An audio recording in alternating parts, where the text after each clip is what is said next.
Other people can see you. This is Eulogy. The same What up, very yo? Eulogy out there. So yo, welcome to like Bridge the Gap. My name is Holden Roy. I know this is not your first time talking to me, but I watched like 2 minutes of the last one at the very there's nobody on the Zoom. They're all on Twitch watching us. So, Cool. and they're all on Facebook maybe. I know people pop in and out Maybe. on Facebook. Well, nobody like hangs. People don't like watch shit on Nah, Facebook nah, like that's that. an after the. It's after the fact, yeah. And or like people like to like look at a Facebook and see you're doing shit, and then you'll get like a 2 minutes, and anybody that wants to watch comes to Twitch. You know, like that's kind of usually how it works out. But yeah, I watched the first like 2 minutes of our last interview, and I'm like, it's trash. Not trash because you're trash, but trash because it isn't the show. It isn't the right beginning. It's just kind of like, it was more in the inception phases of, and it was on Instagram. And I remember that your internet was not my favorite in that day. Dude, that's because I was at my boy Danny Knight's house. Yeah, we were in his fucking basement where the studio is, and yeah, that shit kept fucking. I'm watching the fucking interview, and there's like chunks where it skips so much. I'm like, how the fuck did we even get through this? Yeah, that It was was rough. that was one of those moments in life. And then time went on. I'm like, cool, but like even still, I feel like we didn't start it right, and so I didn't watch the rest of it. So we might talk about some stuff that we've talked about before, but that's okay because this is the one that's gonna get clips, so it's like the better Right interview. on, yeah. But still, thank you for coming through before and doing that back then. Happy to be here, bro. That was last summer, I believe, with the Animal Mother EP coming out, all that That's good right. stuff. But now it's time to do the real Bridge the Gap experience, because this is the show where we walk through the story of your life and try to extract knowledge nuggets from your experiences and kind of document stuff. You could think of it a little bit like if you had a wiki page, we're going to go through the paragraphs and with the bolded sections and all of that shit, because that's like important one day for the documentation of life and whatnot. Plus, it's super hard to Google us in general and Yeah, get no that good fucking shit. doubt, man. One day, buddy. We're working on it. This is why we do this stuff, because now it's a little bit easier to Google things. You know what I'm saying? With all that, we do have a bit of a little intro to it, though. But can you just tell us again where you're born? I mean, I know the answer to the question, but for the people here, where the very first No doubt, beginning brother. part of your life takes place. I was born in Russia, in a little town, maybe like under an hour drive out from Moscow, Lobnya. So yeah, I'm a Russian boy. How I long? moved to Canada when I was like 8 years old. Awesome. So we're gonna pause there because the first question is gonna slap extra hard because it's gonna take place in Russia. So the first question is a little bit of a story. I'm just gonna whatever. When it lands, you can then proceed to answer it. And it starts off with my girlfriend, and she's washing the dishes one time, and she's got her phone playing, and it's that Black Eyed Peas song. That I got a feeling. Ooh. Yeah. And she's vibing. Cool. She's dancing. Yeah. She's doing her thing, and I'm looking at her, and I'm going, when the fuck did this become chores music? Because it's like chores music. That's what it is. It's exercise music. It's some shit you put on when you're doing some kind of boring task, we'll call it, and you've got to go to the funner places of your mind. Because if you think about the same very song, run it back about 10 years, it's like highlight of the night when you're super drunk in the middle of the night song, dancing in circles, kind of things. 10 years goes by, the song doesn't change at all because it's a song, but the context of our lives changes so much that it goes from being big time party music to like chores music. And I was like, that's a fucking interesting thing that happens in life. Like, think about all the little ones. They're gonna be partying out of their Cardi B's or whatever. They don't know that when they're in their 30s and shit that you're doing dishes to Cardi B's. They don't know what's coming. Why is people doing dishes to Cardi B now? I imagine that's the Fact, thing. Like bro. I make chore music out of stuff I would Facts. turn up to. I don't really wait the 10 years, you know. No, that's what it is, though. That's kind of what happened. It's a sign of us getting older. We got older, so we gotta, when you're doing shows, that's what it is. It's a good time to turn up to that good music. But with that, no it doubt. made me realize that like songs and vibes and energies, they all go on like these journeys, right? So they all kind of like change over time because we change over time. And when I think about the journeys of artists, it often starts in that like adolescent phase, when we become more Yeah, interested, especially as rappers, in hip hop. And even if you watch our last interview, it's like, okay, what's your life? I was born here. I moved to Canada. I loved rap. You know, like that's like the secret. And that's like, you see, that's how it usually is. But that's not the start of the story at all. Honestly, it's not where your musical journey begins. Like, there's a good chance when you pop out the womb in a hospital at that age, in the beginnings, there's actually music playing in the room that you're absorbing. Like, yo, if you really run it back, like, I can remember being 4 or 5 years old. My dad's got these gray boxes, the amp, the fucking take depth, the fucking radio, all the things put together with the wires. Fucking the speakers are around the room. Takes him forever to set it up. He'd be busting his Led Zeppelin tapes, his fucking 90s club Montreal techno at night. My mom, she would be playing more discos and musicals and other kinds of vibes. Yeah. So all I have to say, it's like, I had no control over it. It was just happening around me. It was just the music of my like life up until there was a point where I became a little more involved in it. So I was hoping, Mr. Eulogy, become independent in what you listen to. Yeah. No you doubt. could like run us back to being the youngest Eulogy you can remember and tell us a little bit of about what it sounded like to be you. But then keep in mind, ain't none of us grow up in fucking Russia, except for maybe the two people that might be in Russia that watch this one day in the near future. But for most of us, we don't know fuck all about what it would be like for you for the first 8 years of your life. And that would be crazy interesting to hear more about. Word. All right, man. Yeah. So, like, if we're talking musical history and taking it back to like the genesis of it all, yeah, that would be my mom and my dad, right? So they were pretty young when they had me, right? Like they were very early 20s, and the music in Russia, I like to think, was a little bit behind the times. Like, it wasn't, it took music a little while to travel overseas, and that's not like today with the internet and fucking, you just go on a website and boom, there's the song. It drops for everybody worldwide. You had to kind of wait till maybe the homie got a certain cassette tape flown over or whatever. A guy just came back from a trip. He would bring some music over. And my dad was big into, like, Metallica, Led Zeppelin. I definitely get my love of, like, rock music from him. And him and my mom, big Pink Floyd fans. And that's, like, one of my favorite bands of all time, man. Like, Wish You Were Here is one of my favorite albums of all time. And just, like, the depth of the music, the creativity, a lot of people liken it to like psychedelic music, but it's funny enough because they didn't really do too many drugs, the guys, except for the original lead singer. Yeah, my dad was huge into bands like Depeche Mode. They influence a ton of my because they're like what I love about the 80s, man. I think the 80s had the greatest pop music. My mom was a big fan of stuff like that. They listened to a lot of Boney M. Big band, man. That's I was hearing that bumped all the fucking time. Rasputin was a huge. So yeah, let me like run this a little bit more. Was it like kind of more like literally? So like you're like 5 years old in a small town in Russia, as I remember from the last 5 seconds I watched from the other one, and you're out there doing this thing. Like, are you like running around with your mom, singing along with her, busting in? Yeah, they'd be playing music in the house, and a ton of times at the parties, right? When they'd have their friends over, or we'd go over to a friend's house, and just because they're like I said, they had me pretty young, so they were still partying when I was like a little kid, and they'd have their playlist going, and yeah, like it was a lot of that kind of music, man. Like they were big into the like dance music, pop, and then my dad was huge into just like the staples of like classic rock, metal, even like Metallica. He's big into like Motley Crue.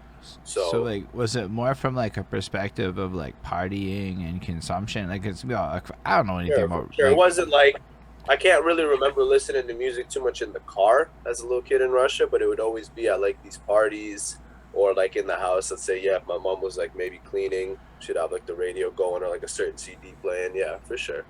I'm like, when you were young, did you have any aspirations for music like that, or were you interested? Not until I came to Canada, man. I think when I was young. So yeah, what were you into when you were like super young? Honestly, dude, I think after I watched Space Jam, I wanted to be a basketball player.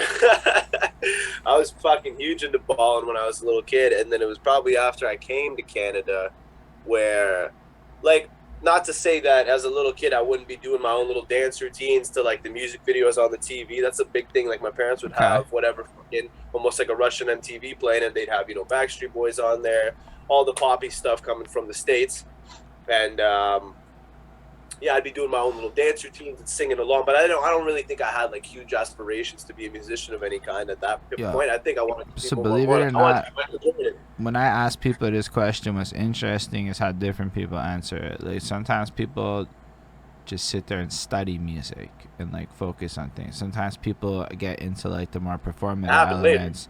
But even like this, like you're on the more performative side, like you're consuming it, you're learning the dancing. And this is you as a young one, clocking Yeah, experience points into like the skills that would later go on to become super valuable to you in your current life. But it's super exactly. interesting to me that like people just do that, or like even the idea of like having this Russian MTV and then picturing you as a little one on the other side of the world, you know, honestly just bumping the same Backstreet Boys.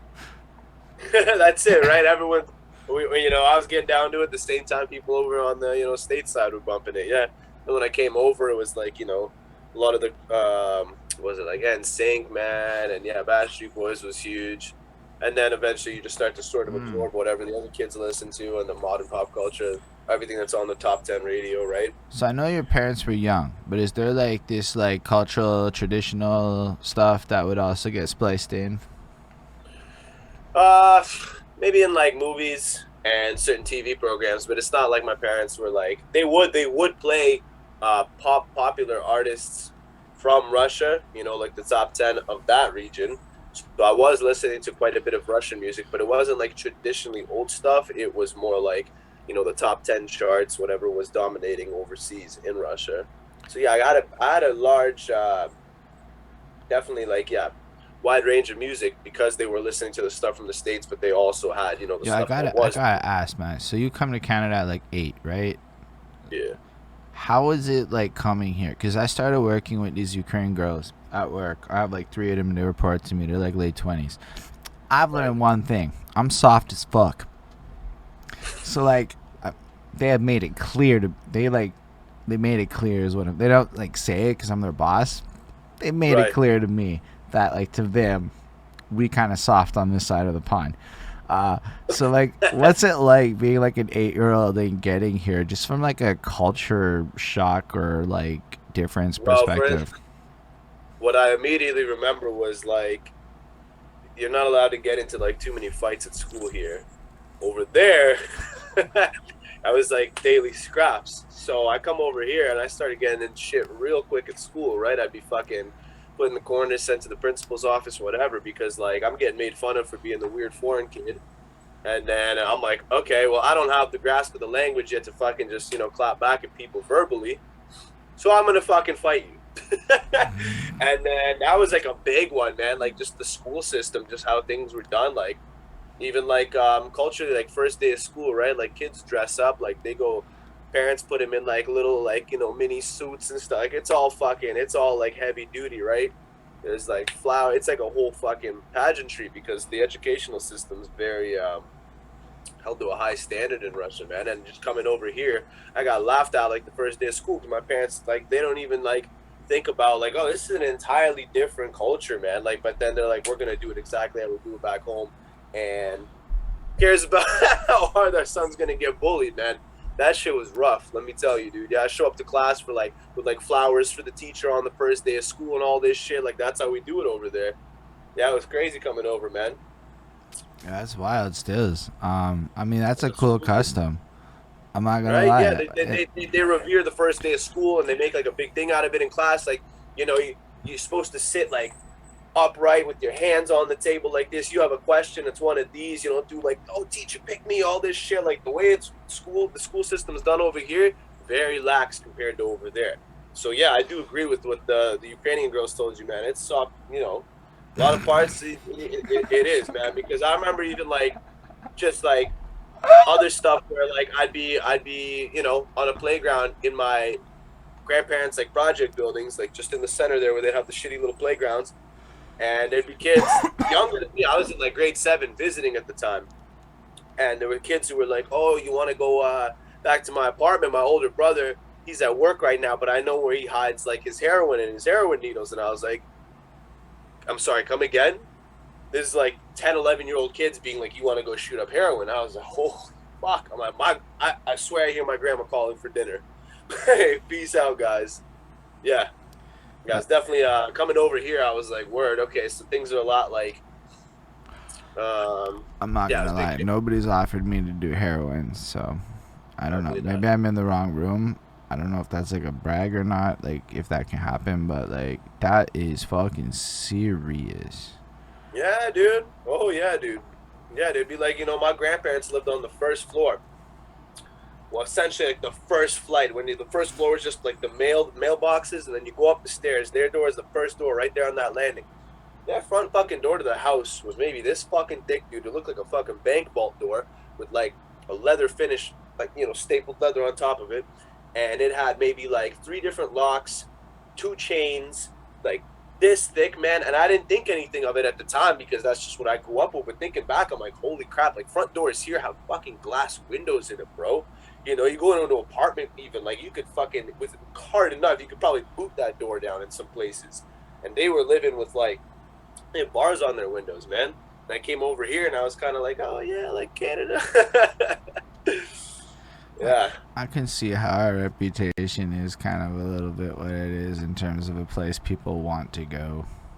Absolutely, man. Just the healthcare system, stuff like that, right? Like you're able to fucking not have to always walk your kids to school for fear that some van might come and like scoop them up and your kid gets sold into like, Lord knows fucking what kind of trafficking, right? Like that was a real thing, and I never understood that until I came here and grew up a little bit. Why my mom was always so like overly protective of me when we'd go out in public or when we would go into Moscow, downtown. Like she would like, dude, my hand would be like bruised from how hard she was squeezing it. And I was like, what the fuck? Like, why are you so like, excessive with the watching over me like a vulture? There was a reason, man. Yeah.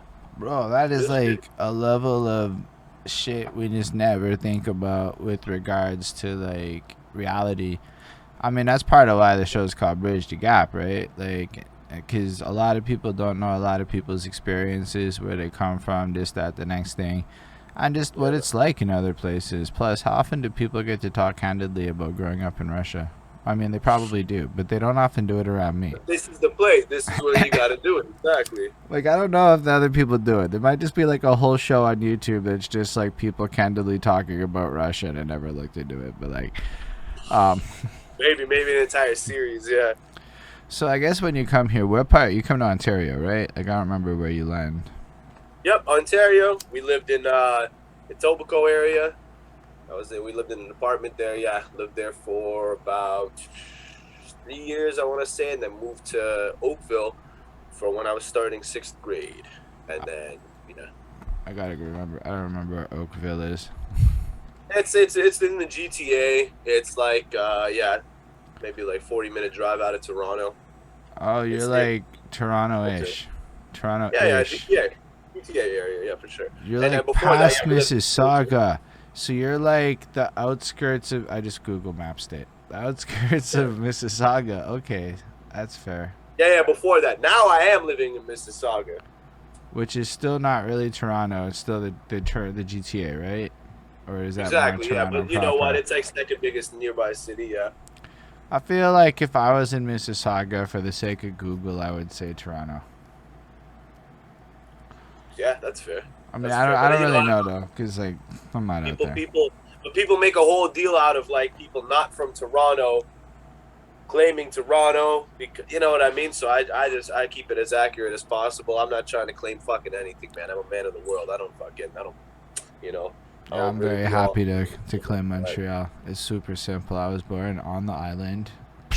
There you go. Simple as there you go. I've been all over, right? So. I mean, you are like. You can claim Russia, I guess. Yeah, but at the same time, man, I don't know. I've never been one to just like do that. Like, I mean, okay, I don't know. That kind of stuff doesn't resonate with me. The whole like waving the fucking flag and shit. Like, I love all walks of life. I love word. Man. I don't really like. I'm proud of my Russian heritage and culture and stuff, but I don't really need to be like, the moment I meet people, be like, oh hey, like I'm from Russia and this is what I do. Like, like. That's that's part of my character. Like, I'm me, man. Where I'm come from, it's all part of the story, right? By the end of my life, if I never go back to Russia and I die at 90 years old and I only was there for 8 years and maybe visited again, I become such a small fraction of like what my entire timeline is at the end of the fucking day. I can't be defined by just that because that's where fair. I got squeezed out of the womb there. So the general understanding I have is it's where you went to high school that counts. Word. Oakville. And then with regards to that, it's more about the team sport that is hip hop. It's more like Right. where you're from is the team you're on, whether you like it or not, because there's this geography element to the team sport of hip hop like that. And Yeah, that, see, I'm trying not to even play into that. That's what I mean, right? Like, I've never even really, like, I understand when it came out, that was a big, big element, man, because it would be like borough against borough and the city versus city. It was a very large, like, pride thing and, you know, holding it down for your locale. But yeah, me, because I come from over one place and then I flew over here and then I moved here and then I went to high school here, then I went to university, like completely like 3 hour drive here. Then now I'm living in a different city. Like, fuck, man, that's all just pieces of the fucking puzzle that gets put together. I don't want to be sitting here fucking, you know, shouting out Oakville all fucking day long. That's part of it, but it's whatever. I wouldn't necessarily do it all day long. I would just look at it like, so I mean for me it's like part of this puzzle of how do you create local scenes, because local scenes is really what fuels international scenes. If you can get like 200 people in your neighborhood to show up to your shit, promoters are going to pay attention to you in a different way. I think that's part of why it happened the way it did. Right now, the more I say NDG, I mean, I'm actually from Coast St. Luke. Oh my gosh. I'm not even from NDG. I'm from like the neighborhood that's not like part of NDG, but that's where I live now, right? Like, so I'm Right. This is where I'm invested in. This is the current place I'm at. That's what I'm talking about. That invested in shit, right? Like, it doesn't matter where the fuck you set foot before. I suppose it's more where you hang your hat and where you're willing to put more of yourself into. Facts. So, I mean, at that point, the team sport thing is kind of interesting. And I have to think about that because I have to fucking brand y'all. As in, so-and-so artist, as in a location. And it's super easy when I say Montreal for whatever. But then I put Ontario for a lot of people. And then I, like, in the later video, might tweak it to, like, a more specific location. Yeah, but that's still accurate, man. Whatever, you know. Yeah, I don't know. I'm just like, I never heard of a Oakville. I don't know if Oakville's a good, like... Probably for the better, man. It's probably for the better. It's nothing crazy, man. It's like, it's you know, upper middle class kind of stuff, but then it's got its fucking shady areas, a lot of fucking, you know, kids that come from affluent families, partying, you know, kind of living a more higher lifestyle, I guess. A lot of coke, a lot of like party drugs. It's one of those cities, man. And then all people do is talk shit about there's nothing to ever do there. And you'd always go, you know, out of town to go get up to no good and shit like that. Yeah, it is what it is, man. Yeah. But that's why I'm saying, you know, I don't want to be out, you know, I'm not ever going to be that dude who's fucking waving a flag for like one spot. Where I'm at the moment, that is my spot. And, you know, that always just becomes part of moving forward who I am. But I understand people who, you know, really, really like, champion for their their zone, right? I'm not going to lie to you, dude. It's just business at the end of the day. I'm not like to put it so callously. For me, at least, it's like, well, I'm here. There's a lot of people here. Not a lot of people talk about it. Like I said, think about the number of times you hear that many people talk about Montreal. Depends where your ear is, right? I mean, I hear people talk a lot about Montreal because where I choose to place my attention. But in general, outside of Montreal. Yeah, I know what you're saying.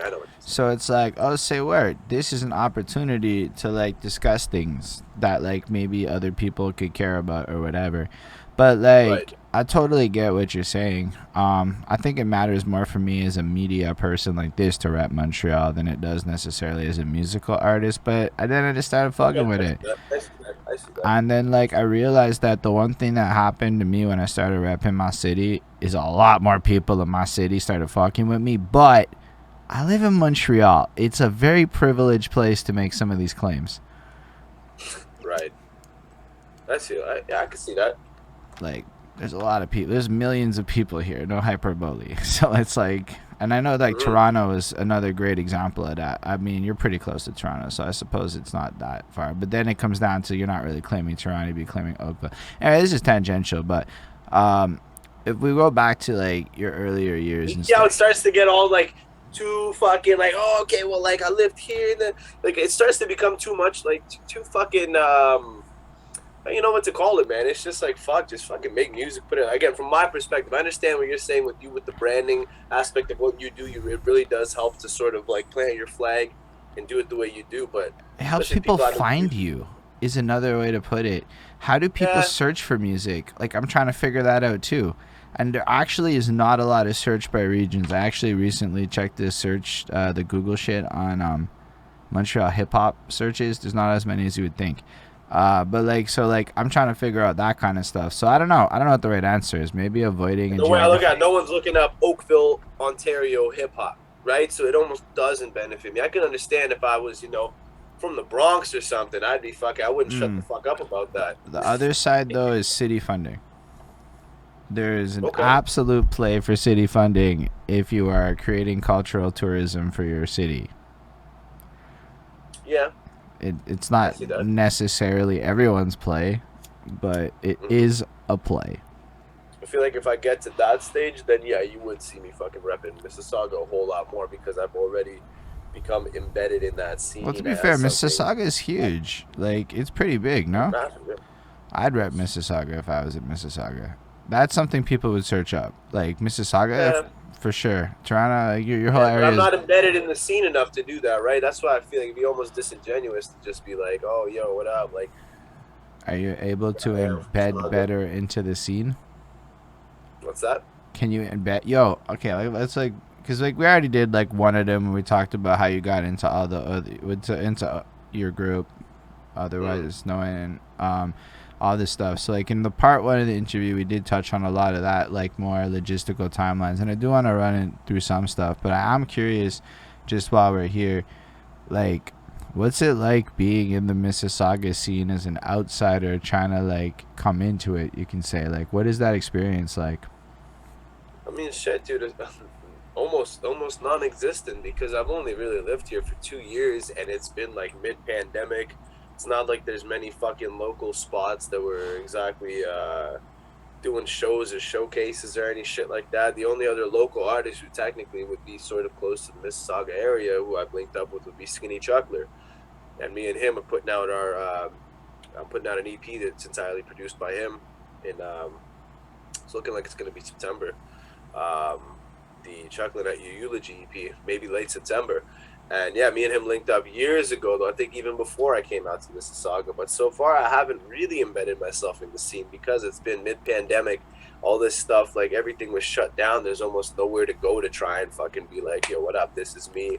I'm new to the scene. Let's work. I know of sort of orbiting artists and people who are trying to do movements around, but I haven't exactly contacted or made my claim or any of that stuff. I'm thinking by next summer we'll finally be able to start actually, gathering as a group and going to some of these showcases, doing stuff in Toronto, going back to Oakville. Oakville is where we used to host open mic nights down there. We really kind of like took over that scene for the most part.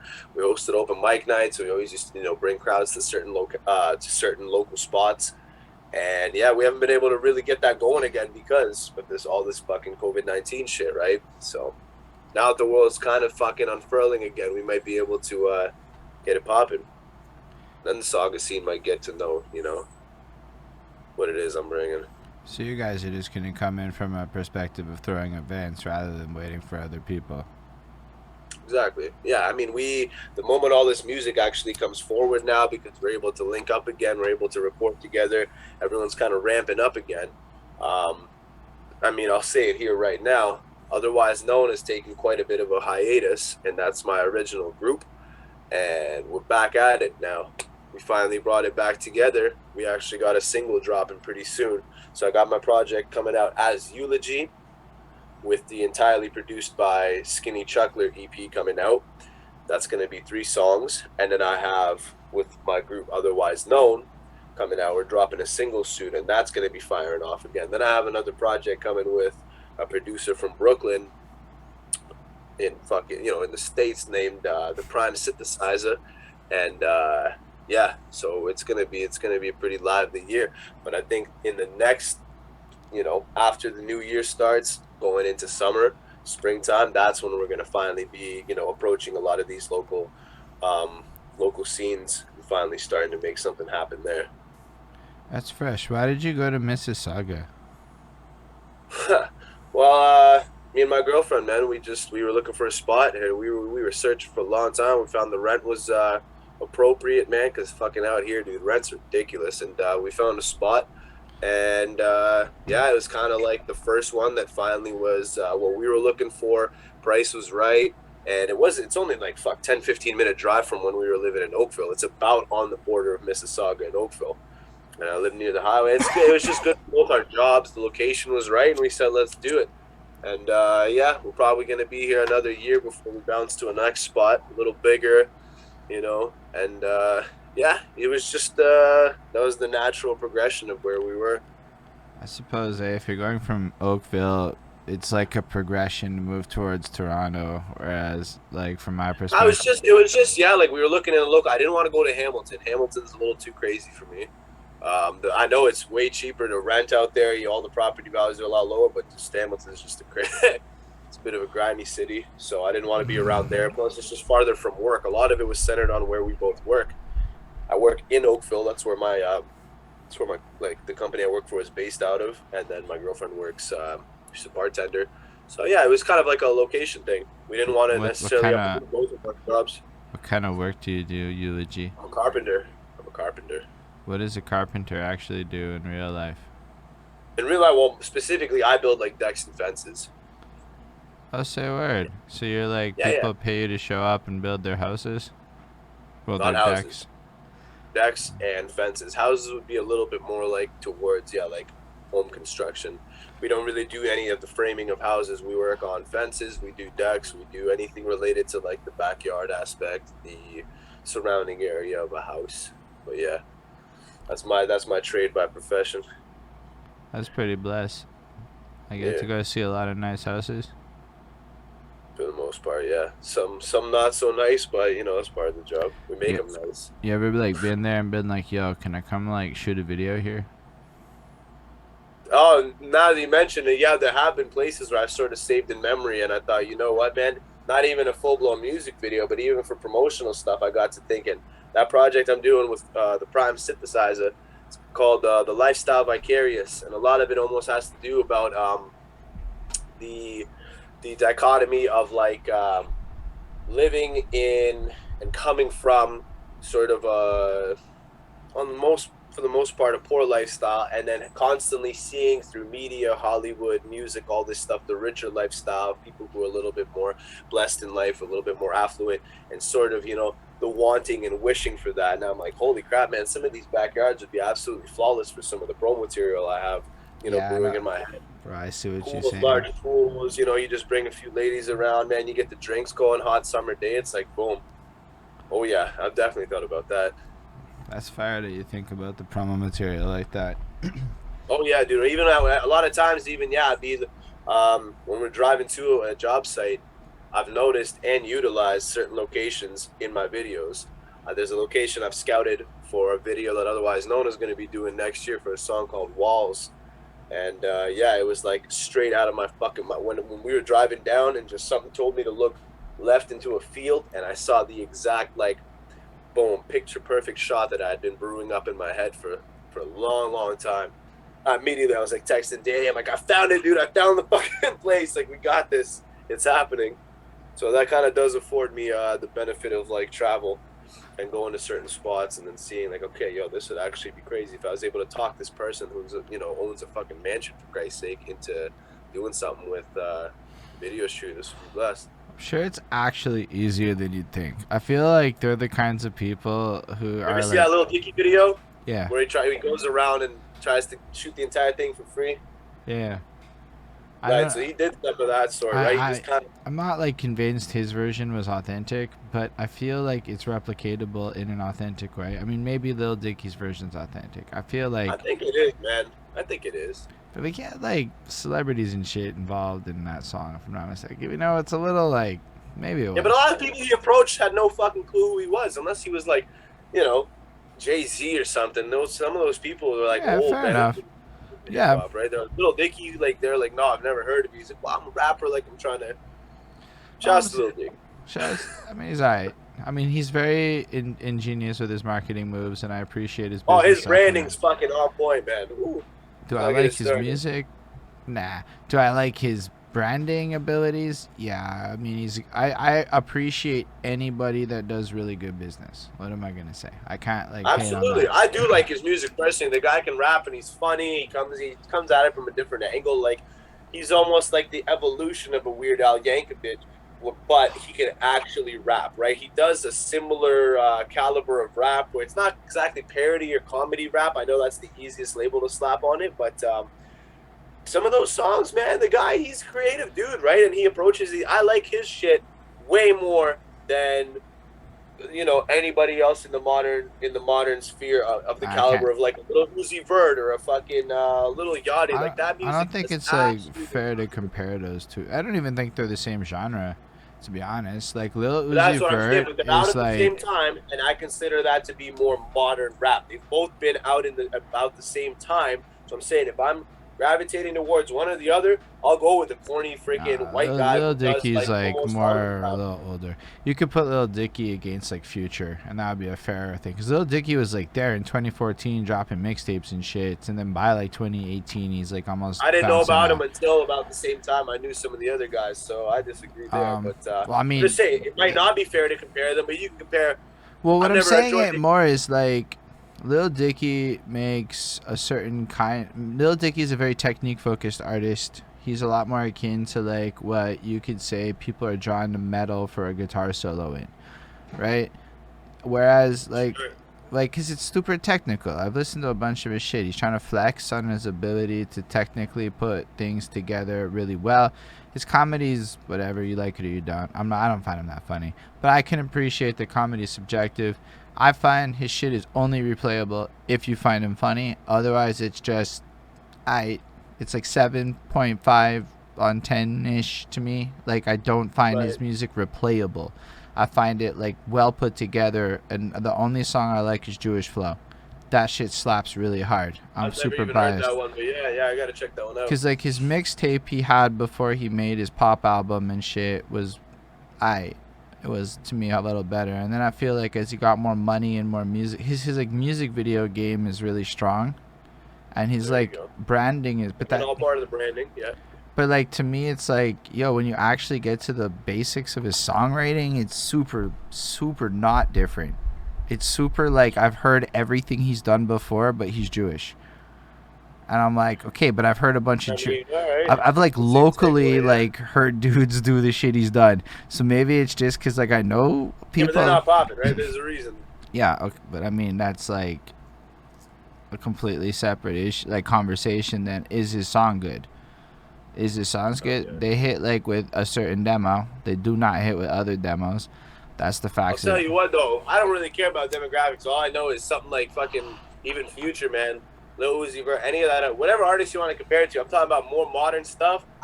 9 times out of 10, I'll pick that because it actually keeps my brain, active while I'm listening. There's things to pick up on. There's creative uses of, it's.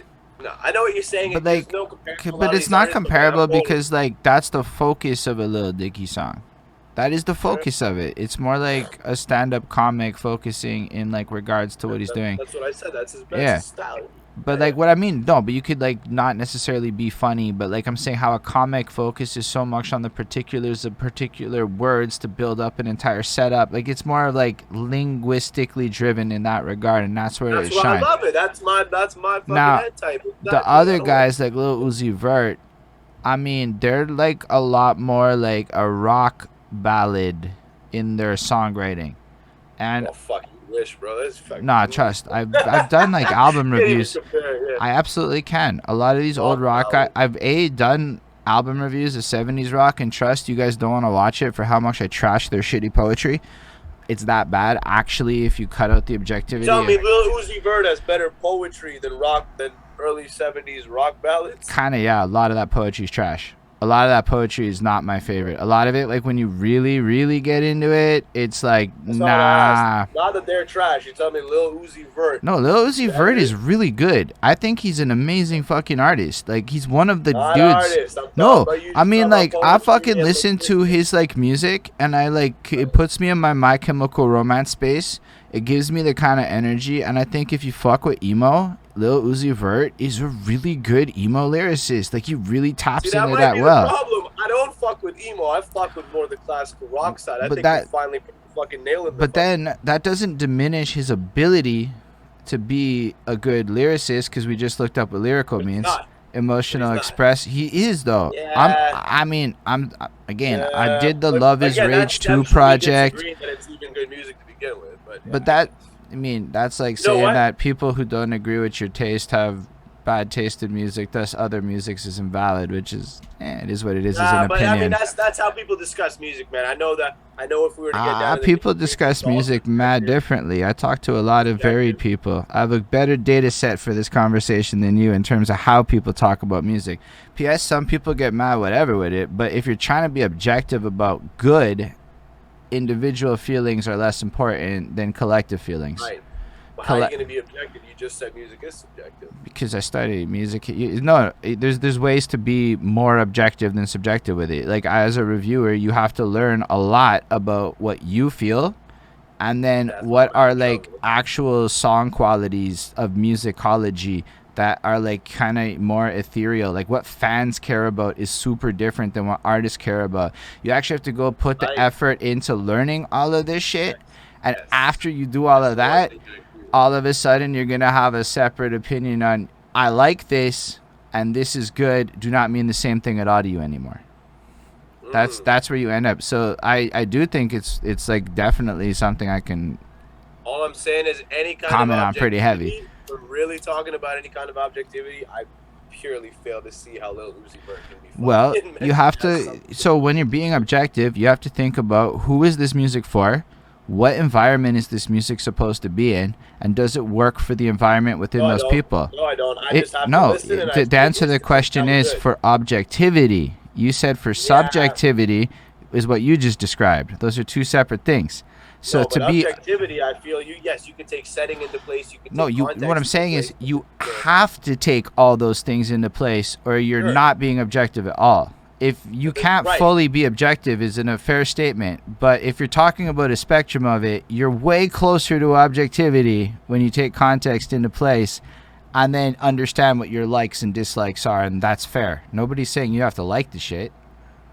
Right, but how are you going to say that and then say what you said about classic rock ballads? Yeah, because I'm able to say, take into context yo, bro, a lot of these guys, I did. They don't care about the lyrics. It was all about rock. It was all about the guitars. It was all about crazy. And I know this because I got. Bert cares about lyrics. Kind of. He cares about melodies and flows and brevity and simplicity. Yes, he does. But in the way that like an emo rock band would kind of be really simple with their love poetry. So yeah, I do think he does, because I've listened to his shit and he's simple with his poetry. That's one thing, but a classic rock ballad didn't care about lyrics. Because they literally did. Yo, man, I have rock fans in my comments. I could like pull it up one day and go through this with you, and you'll be like, oh my gosh, man. Rock fans basically said, stop talking about the fucking lyrics. You don't know about rock, motherfucker. You don't get the genre. And I got put in my place. Like, poetry was secondary, bitch. Learn about guitar riffs before you come up in here. And I'm like, oh, say word. But I'm like really listening to the poetry and trying to take it. Now, we want to talk about Bob Dylan's and certain people, the Beatles and whatnot. Yeah, okay, cool. But like, then you get to the Zeppelins where like, yo, it's mad hit or miss, my guy. It is mad hit or miss in the Zeppelins and shit like that. What I'm saying is, I'm not claiming rock ballads had immaculate lyricism, but what I'm saying same is quality as Lil Uzi Vert. Same energy for fucking guys like Lil Uzi Vert. No, but it's I will not sit here. But it's and, the same. tell me but yo, pop music's pop music for time. But he's a great pop music guy, and pop music's been pop music forever. Like pop music was never like better or worse. What? I said I saw what I was talking about. I know it's pop music. We were talking about. Yeah, but like again, the context of it. So like when I think about like his lyricism and his audience, who he's connecting to, I actually know his songs have messages, purposes, and coherent. Like he can fill an entire concept. He wrote an entire love album about his breakup with his girl, and it was like a progressive story. That is actually not that as bad as anybody describes. People just aren't into the particular choice of words he uses to describe the sentiment. But based on any evaluation I've given to anybody else, I was left with, nah, Lil Uzi Vert's kind of dope, and his flows are kind of intricate because they're actually kind of hard to rap when you learn them. And then I realized I like him and I like what he does, and I actually like learned his songs a bit. Like, I put effort into it. And the same thing with Lil Yachty, man. Lil Yachty is next. Lil Yachty, we can go through this. As I've gotten many times on Facebook, that dude clearly listened to a lot of fucking Red, man. That's all I can say about Lil Yachty. Really? You're good? Okay, hold on. Okay, all right, continue. But when you look at the humor of how these guys constructed their bars, and then you look at the humor and the shit on how these other dudes construct their bars, you can like really go find, like, yeah, they did listen to the outrageous and outlandish shit these guys were saying back in the day, and this is their version of it. And then Lil Yachty is a dude's been rich since he's 17. I don't know about you, but if you're keeping it real, everybody's hating on you since you're 17 and your life is surreal, right? Like, it's not going to be normal. So, like, with that, when you actually listen to Lil Yachty's bars, it sounds like a 1990s hip-hop album, except for the use of auto-tune. But nobody actually pulls up fucking Genius and goes through the fucking lyrics because they don't. What? Have you... And like, I mean, you can like, not impressive. When he's 17, fine. But like, there's like almost no. He was fucking 18 when he did Illmatic. He was 16 when he did Illmatic, and he's also the only example people can give because everyone else says my poetry was trash when I was 16 and 17. Like everyone else. There's other fucking. There's even Shaheem, man. I'm pretty sure he was even younger than us. Yeah, but like Shaheem, most people aren't actually that, and it's a really weird argument. Crisscross. So Jermaine Dupri wrote some great rhymes for some 11-year-olds. That's a really not that great example to use either, because they were kind of had like. Lil Yachty writes all his bars, and you have proof of that. You saying shit like that? I'm pretty sure he does. I'm like, because this guy is like too proficient. He puts out too much music too consistently. Like, he's actually like a guy I think put a lot of work into the craft, and a lot of people don't like what he does. Fair enough, but he's also a super versatile artist that makes music that I've seen a lot of people love. I just think a lot of rappers don't like it, and that's fine. But I think this goes back to what you said before, right? Artist taste versus listener taste, and right, like, I'm not gonna configure my fucking own brain to be like, oh, how does a fucking generic listener of pop music or a generic consumer is gonna approach this? I don't really fucking care, because that's not my mind state anymore. But right? Like, I care about how 16-year-olds think, to be honest. Just 16-year-olds. I do give a fuck about that. To me, that matters as a person in media. Not with music taste. I really couldn't give a fuck about what 16-year-olds think when it comes to music, because they really only listen to music that, you know, their peer group listens to. The cool dude in their class is bumping it, or some chick that they're trying to smash. They're like, oh yeah, she's into fucking whatever, let me get on. So believe it or not, that's more true about us than it is about them with their fucking access to... No. I know. No, I'm talking... I'm doing this walk through people's life stories, and you start to find trends, right? So for like millennial and older, we didn't have YouTube at 12. So our tastes were less algorithmically defined, which you can make a huge argument for with this next generation. But these motherfuckers were like 10 years old listening to Tupac and Lil Wayne at the same time because they could in a way that we never could. And that's a huge... And so honestly, their opinions on music are way more eclectic than ours. Like, just because they had the means... Like, they never had to buy a CD and actually bump that mother. Like, do you remember buying CDs? That's like a real experience that shapes your habits and your taste and shit versus other. And I'm just saying. So I get that. The younger ones, dude, they're gonna come through and fuck up why music. Are they still listening to like fucking five? You say that, yeah, they have access. Care to fucking way more about music, musicology, than hip hop. So if you're trying to defend it from the point of the hip hop definitions of shit, I hear you. The music definitions, I don't even agree with you. Oh my guy. Like, music's way... I'm just talking about... because lyrics is one element. Like, so music is one element of songwriting and music and a song. So lyric what words you use in the bars is like, what, 10% of all the songwriting decisions at most? There's so many other things that go into music, from engineering choices, whether you double or layer it. Yo, what's up, Max Mupese? Max, he's coming through soon. So, like, whether you double it, yo, your interview is going to be a lot more story. Yeah, we is like part 2 with Eulogy. I'm just letting you know, Max. I want to know your story. That dude is like in Montreal, fucking wrote a book, fucking does a bunch of... He brought Locksmith in, if I'm not mistaken. Yeah, I hope you plug my stuff in on his interview this way. You show up in my chat, you get plugged.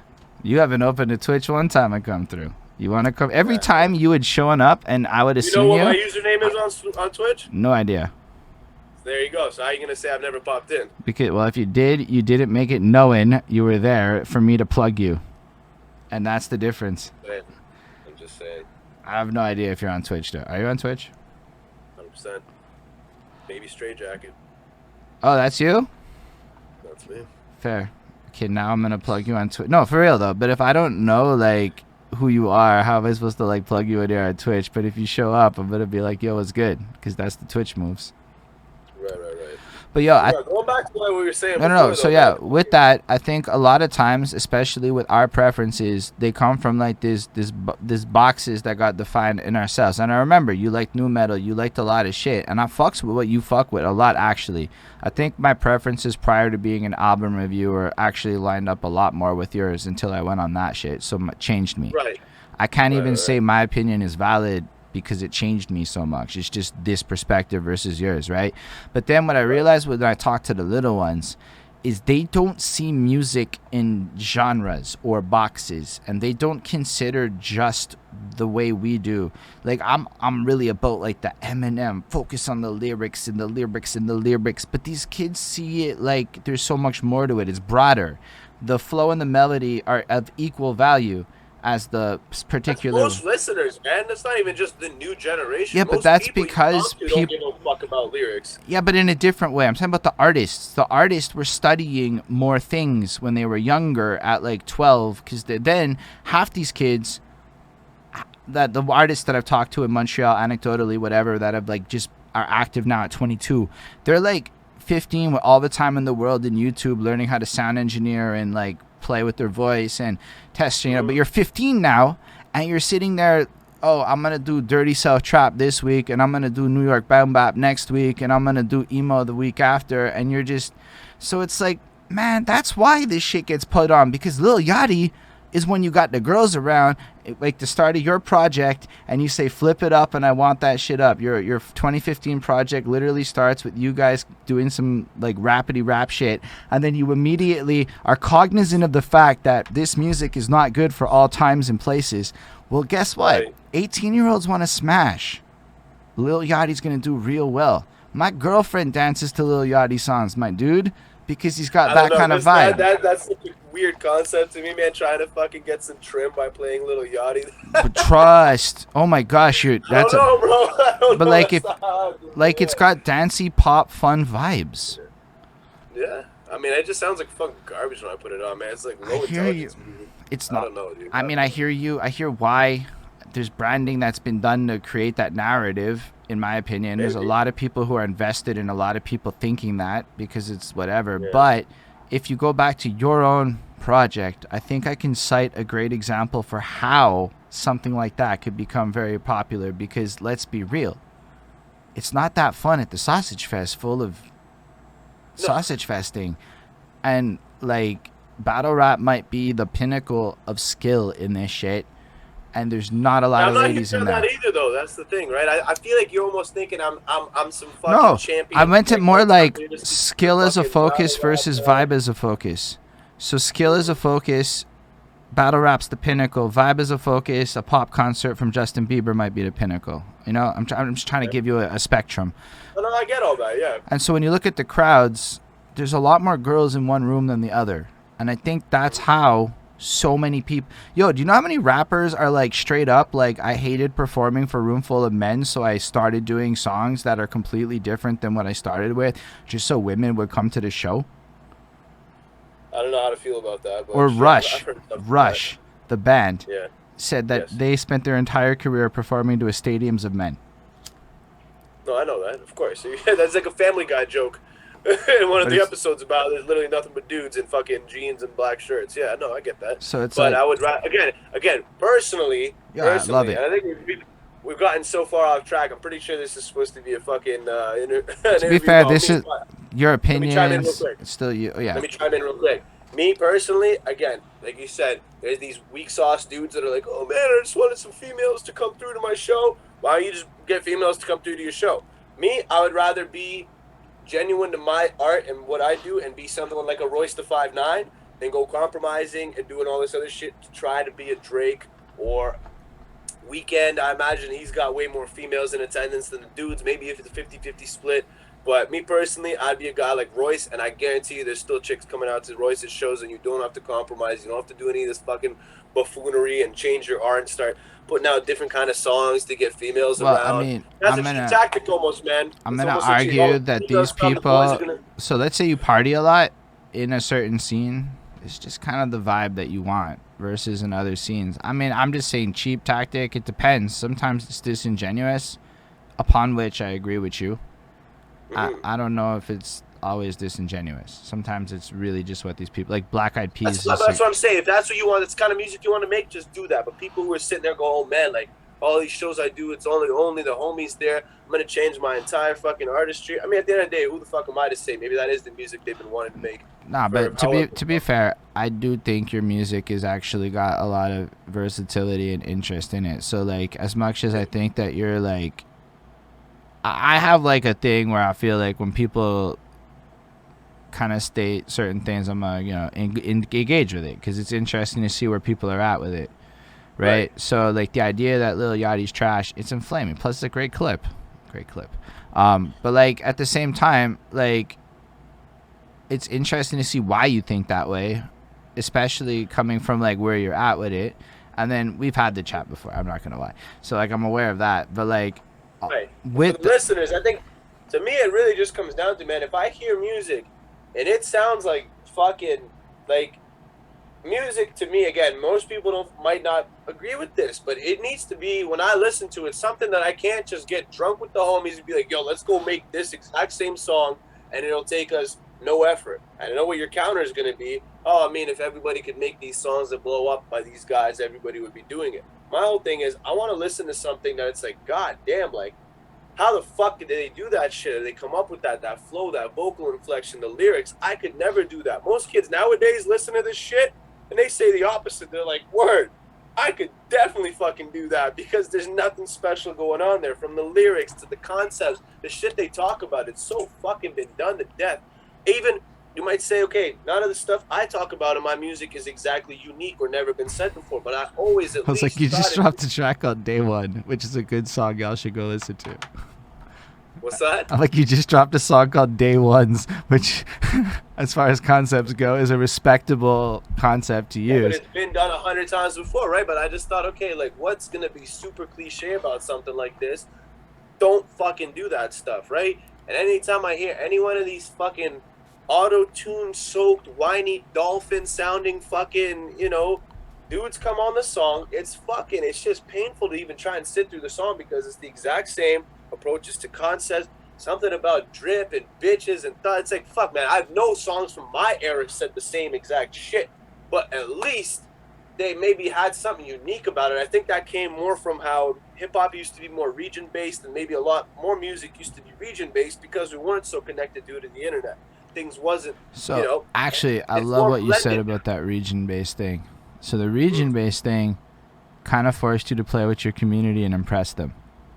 Yeah, I like that way more than the global stage where it's just fucking free-for-all and everybody just kind of... The problem now is because it's a global stage, everybody just gravitates to what is popular and what sells. Soaked in auto-tune, the same fucking trap drums, the same fucking dumbed out fucking 808s. Like, before, you almost had to do different stuff to stand out. Now it's just like fucking the next... You know what it was before? It's not that you had to do different stuff. You did. But before, it's that, like, as of 2008, it became very affordable to create music, relatively speaking. Yes, and then it became everybody can put it out. Exactly. So I don't know that the actual amount of songs getting written in a volume and percentage basis, ratios, like percentage wise, actually was different. I think that there were gatekeepers, and we got mad at those gatekeepers and said, fuck them. And now we're facing the consequences of a universe where literally anybody can self-publish songs. However, within that, I think it's overexposure, not necessarily that it doesn't exist in a lot of ways. So I do believe that Lil Uzi Vert has some songs that are actually just impeccably put together as regards to flow. That's not either here nor there. But I hear what you're saying, because obviously I have in fact heard multiple people do multiple things. Personally, I see it with the dudes that are trying to flex lyrical more than the auto-tune guys, because at least the auto-tune guys usually are trying to be like, I can sing, and I'm not the best singer. Fair enough. Whether they can or can't, at least that's what they're trying to play in, melody. And even if you sing a shitty melody, writing a melody's hard.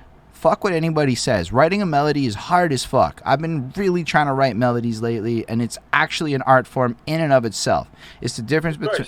So like, it's not done well nowadays. So maybe not everybody's doing it well, but at least like that's what they're aiming for.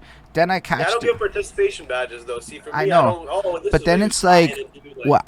The other side of the coin is, bro, if you're going down the concept path, you're going against all music ever written in history. So, like, you know what? Your Animal Mother song impressed the shit out of me. That was, like, this bafflingly unique experience. For reals. Yeah, but even the, this is not a chorus thing I've heard before. So it kind of, like, goes down I knew that wasn't... So, but, like, it goes down the problem. And I like the song. It's not disrespect to you. I actually like what you do. And I mean that because I'm about to criticize things that kind of go in the ballpark of what you do in terms of style. Yeah. And I'd say 90% of dudes who go into the lane of what you do sound really corny to me, because they literally sound like clones of each other. And with no disrespect to any people who ever put out contests versus, I respect where you at in your grind. But it really, when you hear 150 of these fucking verses in a row, it's like, whoa, what the fuck is unique about this shit? Versus, like, this is exactly what y'all is criticizing the other cats was doing.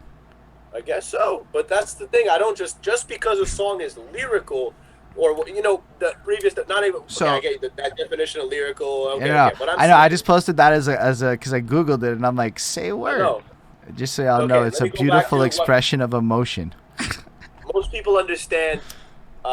When I'm talking about, you know, I want higher quality, higher upper echelon, like music that doesn't sound like my drunk homie could fucking put it together at fucking 3 a.m. after a party, right? Like, I want it to sound like this is... I have a question. Is it possible you have extremely talented drunk homies? Yeah, but fuck, these not what I'm talking about being replicated. It requires a lot of talent. Maybe even just the local fucking drunk at the bar is who I'm referring to, the local crackhead. It doesn't take much skill to come up on the beat and go, how many men in the bed of it back?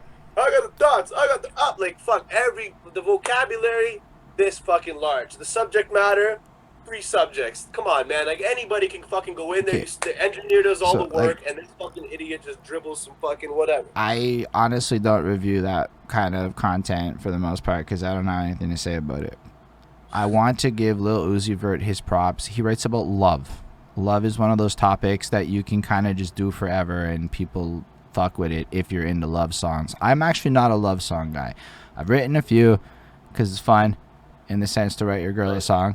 But, like, I don't really listen to love songs. So it's not my cup of tea. But I also would be like, what's R&B without love songs, right? It's kind of like, how many ways can you approach love? You know, like... Right. So that's where it's like... Him, I want to exclude from that part, but I actually do get what you're saying in a lot of ways for a lot of people and a lot of pop music, especially pop music. And I do think Billboard is largely responsible for it. Algorithms are largely responsible for it. And this is where it's like, yo, even I'm sitting here and I'm like, man, I'm dropping music. I'm doing this shit. What the fuck am I going to do to get people to listen? You know, like, how do you actually do that next step? And then you realize, oh my gosh, and it's not me compromising. But, like, you realize, fuck me, a 2-minute song, it's like, you get a lot more spins on that motherfucker. It's just the facts of that shit. And then you're like, oh, say word. If I just do the hook, I can actually just bang out more shit. That's what people. And it's not like saying like this is the right way to do it. I'm saying I believe a lot of people live lives where honestly you just face a gun that's different than everyone's guns. Like imagine you weren't employed and you wanted this. You might have like a different approach. Sure. And I've seen people, I've already listened to people who had that metaphorical and maybe literal gun in their face, and they made absolutely immaculate music where I'm like, holy fuck, like, this will go down in the annals of history for a specific reason. I don't listen to that music and hear that same vibe, man. I don't know. It's just not fucking clicking. There's no skill there. There's nothing there that tells me, the like, only thing I would dispute is the no skill there. I'm just saying, there's just none of those guys. The people I respect out of the more modern, someone like The Weeknd, shit he does, higher caliber. Something like what Drake does, higher caliber. Lil Uzi Vert and Lil Yachty are in the fucking the toilet compared to those guys in the top fucking penthouse. I don't know. I don't like listening to fucking music that to me just sounds half baked. You know, I would agree that they're not in the same tier. No, they're not in the same. They're not in the same like tier shit. Let me finish the other point though. But from what you were saying before, I think people might get the idea that just because an artist comes in on some lyrical, miracle, empirical, spherical, fucking all that shit, I'm gonna immediately be like, yo, that's fucking dope. Oh, no. I think that's trash too. There's what you said, okay, what I'm criticizing about super soaked auto-tune guys is probably the same that you would be criticizing of a dude who just sounds the same generic, yo, I'm super fucking lyrical, I'm saving hip-hop, like, ooh, I'm coming in with that real shit. I find that boring and corny too. My favorite shit is something like fucking Goody Mob, man. Unorthodox as fuck, even in the time period that it came out. We're not talking about like 90s versus now. Goody Mob was weird as fuck and completely out there when it came out in an era that had people standing out, right? Like, Odd Future, I guess, isn't too recent when compared to some of these other guys, but that was one of the last times where I was like, okay, I might not even really fuck with all their music. I do like a lot of Tyler's stuff. Earl was a great lyricist. I know my homies played me some of the stuff from the internet, and I know they had their in-faction groups. But overall, I still at least respected and said, you know what, these guys do something nobody else can do. Their lyricism, their choice of words, fuck with Brockhampton. The world that their music lives in is completely unique. But to me, someone like a fucking Lil Uzi Vert, a Lil Yachty, and all these guys, they live in the same fucking. But these guys is like, they're the Britney Spearses of this. I would argue that those guys is like the Britney Spearses, and she's immaculate. I don't want to like musically compare them, but like from a branding perspective, shout out to Britney Spears. Like, yo, she's just, you know what? Every album is just full of smashes. But like they're really okay. So here's what happened. It's like a lot of these people that you're describing now. Like as an example, Brockhampton. Honestly, if you don't know Brockhampton, check them out. My buddy tried to put me onto them. It was kind of like a step lower than Odd Future. I'm like, I see what they're going for. They're less rebellious and more boy band. But like I've reviewed several of their projects, and like but like you have to respect the fact that these guys is actually something interesting in the game. But like, and that's what I said. I didn't talk shit about them. Right. I just simply so, said, but why I brought them up is because they don't give a fuck about the big shit. They make enough. And then I started looking for it, and I realized everybody that you're looking for makes enough without the system, so we're not actually getting exposed to them because they're just like, yo, I got 1 million fans. I might. And I'm like, say word. That's what's happening to great music in that like whole era. So you said earlier, right? With now everybody has access to stuff that allows you to just put out music to a quality that, you know, decades ago you would have to know somebody, you would have to be let into a studio, you would need the funding for that. Now that everybody can make music, it really does become oversaturated and overflooded, and it's a lot harder to find those artists that I guess in previous generations, due to the gatekeeping, would have been filtered through, and only the best. But we might have lost some greats in that era because somebody did the gatekeeping a little too hard, and they didn't make it through. And in the same way, there's probably people within this realm of what I call melodic trap that like actually are amazing and say shit, but get overshadowed by people that are gonna feel certain. And so like I've come across some of these dudes, man, and I'm like, oh, say word. Or like, you know what's crazy? Just on a little tangent, is in Mexico, a lot of the street music is really melodic ballad shit. So it's kind of like hip hop in regards to the content a little bit sometimes, but like it's super singy. And it's like, so it's like I hear what you're saying about the poetry. I just think that like there was this wave in 2017 to like 19 that was super like pushing a narrative, and then COVID hit, and it was like this great reset on music. Cause first of all, look at the 2020 Grammy noms. What they were like all poetry, like Royce the 5'9", bunch of dudes like that, like right, and then the whole year, electronica, I think, right? Yeah. And then, the whole year has just been guys who are old school spitters making headlines, and you haven't even heard about... You know what I heard about Uzi Vert? He bought a planet and got a jewel in his head. These guys aren't doing shit right now. Right. So, like... Here's the thing. I want to quickly interject so people don't get the wrong idea. I don't necessarily dislike music that has auto-tune on it. One of my favorite songs that just came out recently, Post Malone, Motley Crue. I fucking love that song, bro. On paper, you haven't heard it, dude. Check it out. If you talk about hype litty music, you know, with all this fucking auto-tune stuff, that's what you'd be listening to. So, and on paper, I should fucking hate that song. It's completely soaked in auto-tune. The beat, not super unique, but just, hey, he brings a little something to it where I'm like, I don't hear on any of these other dudes doing it quite like this. And if they were to try and replicate it, it would not be this. This is distinctly below. So I fucks with what you're saying. I feel like there's definitely dudes that are doing it distinctly them, and we don't maybe understand the difference. That's like possible. Sure, yeah. Cause like I tried to like wrap my head around street music from different places just as the album reviewing, cause you get into like, you know, you fucking Freddie Gibbs, you get into like Griselda and all this shit, and then you realize you don't understand what the fuck they're talking about, like at all. I don't understand it. Like, you can't, because they're literally using slang that's from Buffalo and shit, and you're like, oh, that's shit. like Wu-Tang too. Eventually, you gotta learn it, right? No, hip-hop in bro, general. like, they go out of their way to make sure you don't know it, because you're not supposed to know it. Like, if you're not from there, like, you get to hear the music, but West Side Gun don't give a fuck if you want. He goes and makes fun of the fact that Genius is wrong all the time, right? Like, right. And then, like, so not everyone, or like, you take a dude like, what's his name? Eulogy, who like basically cease and desisted Genius and had all his lyrics pulled, because if you can't overstand it, it's not for you. And there's a lot of people who have like these just subtexts that I don't understand. I don't always understand like what the fuck people are saying. Sometimes that's just them yanking their own fucking dick, man. Sometimes it's not flying over anybody's fucking head. You just fucking, it wasn't that great to begin with. If it doesn't connect, it doesn't connect. There's no like, oh, you just don't get it, man. I've noticed quite a few comments like that in a certain little group recently, and anyway, you know what I'm talking about. I can't. I'm not even going there. I'm not going there either. I'm just mentioning, like, there's a lot of times when people might think this shit is just fucking immaculate. Look, I might be one of them, but there's a reason why it hasn't exploded with a certain demographic of people, or even just people attaching to it. I might not understand why such a large grouping of kids and younger people gravitate towards someone like a Lil Yachty. I'm probably not meant to, and that's okay. Huh? Did you read a lot, like books? Yeah.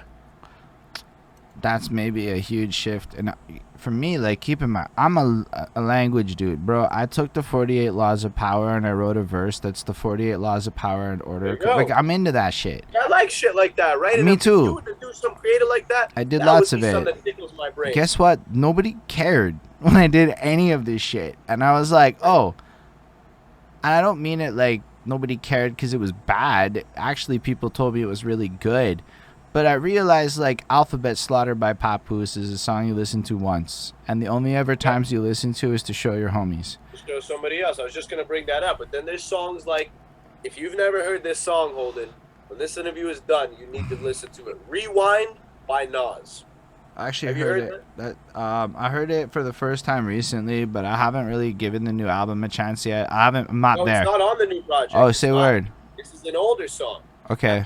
I want to say it's off Stillmatic. If I'm wrong, Nas fans do not. Then I probably have heard it, but I need to like refresh which one it is. Okay. But anyway, yeah. So, what I'm saying is, a song like that, bro, nobody else could do that because fucking Nas did it and it was not done before. And it might be in the same category of, like you said, you did a whole verse about 48 Laws of Power and nobody gives a fuck. But well, I don't know that they don't give a fuck. It might be possible they do, and I just haven't promoted, and it's possible. So let's put it out there. People may care. This fucking song, dude, like the entire song is as if somebody turned the reverse fucking the entire song is moving backwards through time, and the way he does it, you're just fucking, your brain is shitting its pants because it's all still connecting, and you're literally seeing the story unfold and rewind. Nuts. That's the kind of music I fucking like, bro. When I sit there and listen to it and go, this person is literally was born to do this, to create this. Nobody could do this. This is like historically, oh my god. I like music that I just don't know, man. blows my mind. Like, I like music like that. I don't like to listen to music like that frequently.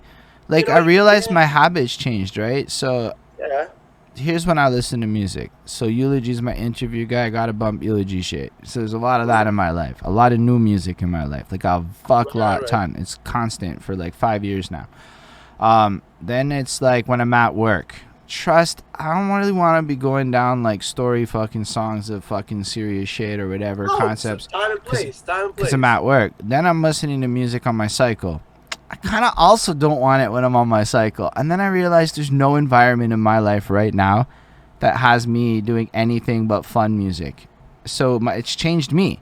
It's making me feel differently about music because, it's like I honestly would rather be like, I really care if you cry on my cycle cruising down the street. I fucking love that song. It's my #1 listened to song in 2017. Spotify tracks it. It sounds amazing. I can't justify any other song that he does to that level. But like, on my cycle. That probably is his best song. That's probably the one where I'm like, okay, you know what? I can actually listen to this. But the rest of that album was cohesive. And that's what was crazy. It was like a really well-structured concept album about the heartbreak. And I'm like, okay, I love that shit. I love a well-constructed album. I'm a geek for anybody that can do a 16-track concept album and hold it. Okay, like, people can't do that. Okay, like, people are very not good at that stuff. There's been a lot of people. I don't think... you tell me Lil Uzi Vert made a concept album? Yes, I reviewed it. I'm able to say it from this perspective. Love is Rage 2. The one that song is on. Besides just being about love, that's no, it's about his. It's about his girl, in particular. The story of their breakup and their tumultuous. It's all about a particular girl. It's like a fluid like progression of shit. I really appreciated it. I'm gonna have to watch like a YouTube fucking breakdown of this because I just have a hard time believing that. I know, and I'm not gonna say that you're gonna like it after. Yeah. I'm gonna say that when I checked it, I was not like into it. Like, I don't know if I actually reviewed it or I listened to it and decided not to because I couldn't be like nice to it because like it took me a while to get to this place I'm at. Like, honestly, I was like, fuck that shit for a long time. And then I realized, like, if I'm being objective to my own standards, then Lil Uzi, that's why I added to my own standards there. Then like Lil Uzi Vert really delivered on that project. Okay, like really well. And I don't think a lot of people can even say they can deliver on one concept for a project like that. And so big respect to me for him. On that one track, bro, that was the song of the summer. Fair enough. Like, that's I don't deny that. So, I don't know. I don't even remember why that came up. But so on my cycle, I'm going to be bumping something like that, right? Because, like, I mean... Actually, I stopped listening to as much of some of the harder shit because it's like, you can't always, like, sometimes it's like broad day at 2 in the middle of the street. You're like, I mean, I can, but like, and you start like thinking about shit a little differently in your 30s maybe. Maybe it's because I'm in my 30s and I'm actually like surrounded by parents. And like, we're at the park with my boy today and he had his kid there. And I'm like, okay, there's children, like, Goody Mob, though, I'd play no problem. Goody Mob comes on, it's actually a good time. Yeah, bro. Yeah. But like, fucking any occasion. But they had like that upbeat, dancey vibe to it, and they were like, that era of the South is one of the best at combining deep poetry with like shit you really want to listen to. There you go. That's my entire point. That is the you bring both the best of both worlds. That's the music I want, man. Outkast, another great example. Amazing. If you want to sit there and deep dive into the lyrics, you unravel crazy shit. You're like, 3 Stacks is talking about some ill shit. But if you want to cycle back a little and turn your brain off and just listen to the funkiness of it and kind of the bass line and how the song unfolds, and you just want to sing along to the chorus, all those songs still function the same way. That to me is the fucking holy grail right there when you really combine it the right way. What you're talking about, the songs by guys like Lil Uzi Vert, I'm sure have a little too much of that listenability factor, but for my brain, not enough of like what's being said. What can I dig into deeper? You also don't like emo rock. Fuck my bitch. We just gotta add that caveat in. I love emo.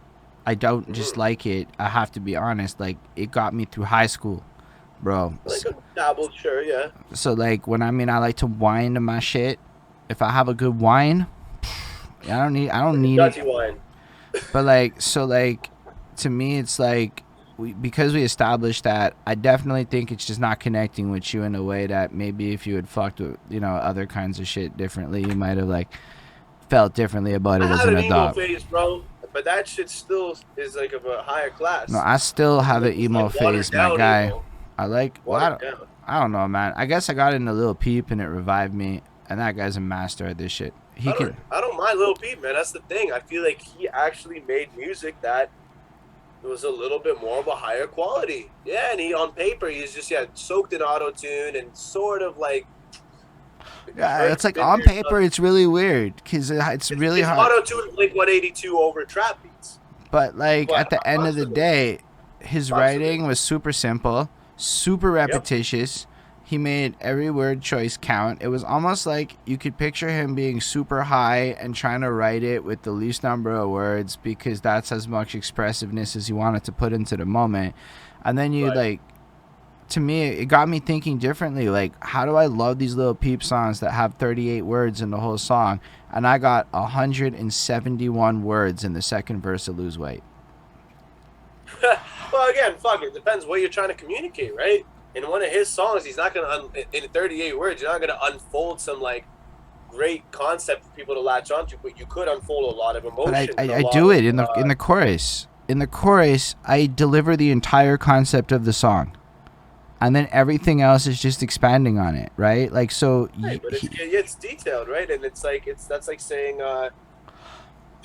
So I don't know, like Billie Jean. Would Billie Jean be as good of a song if you didn't hear the verses and only heard the chorus about Billie Jean is not my lover? The verses give it context. It's all of even on that one, I didn't even know what the words were until like my 30s. I didn't care. Late 20s, I never cared except for the chorus. You know why?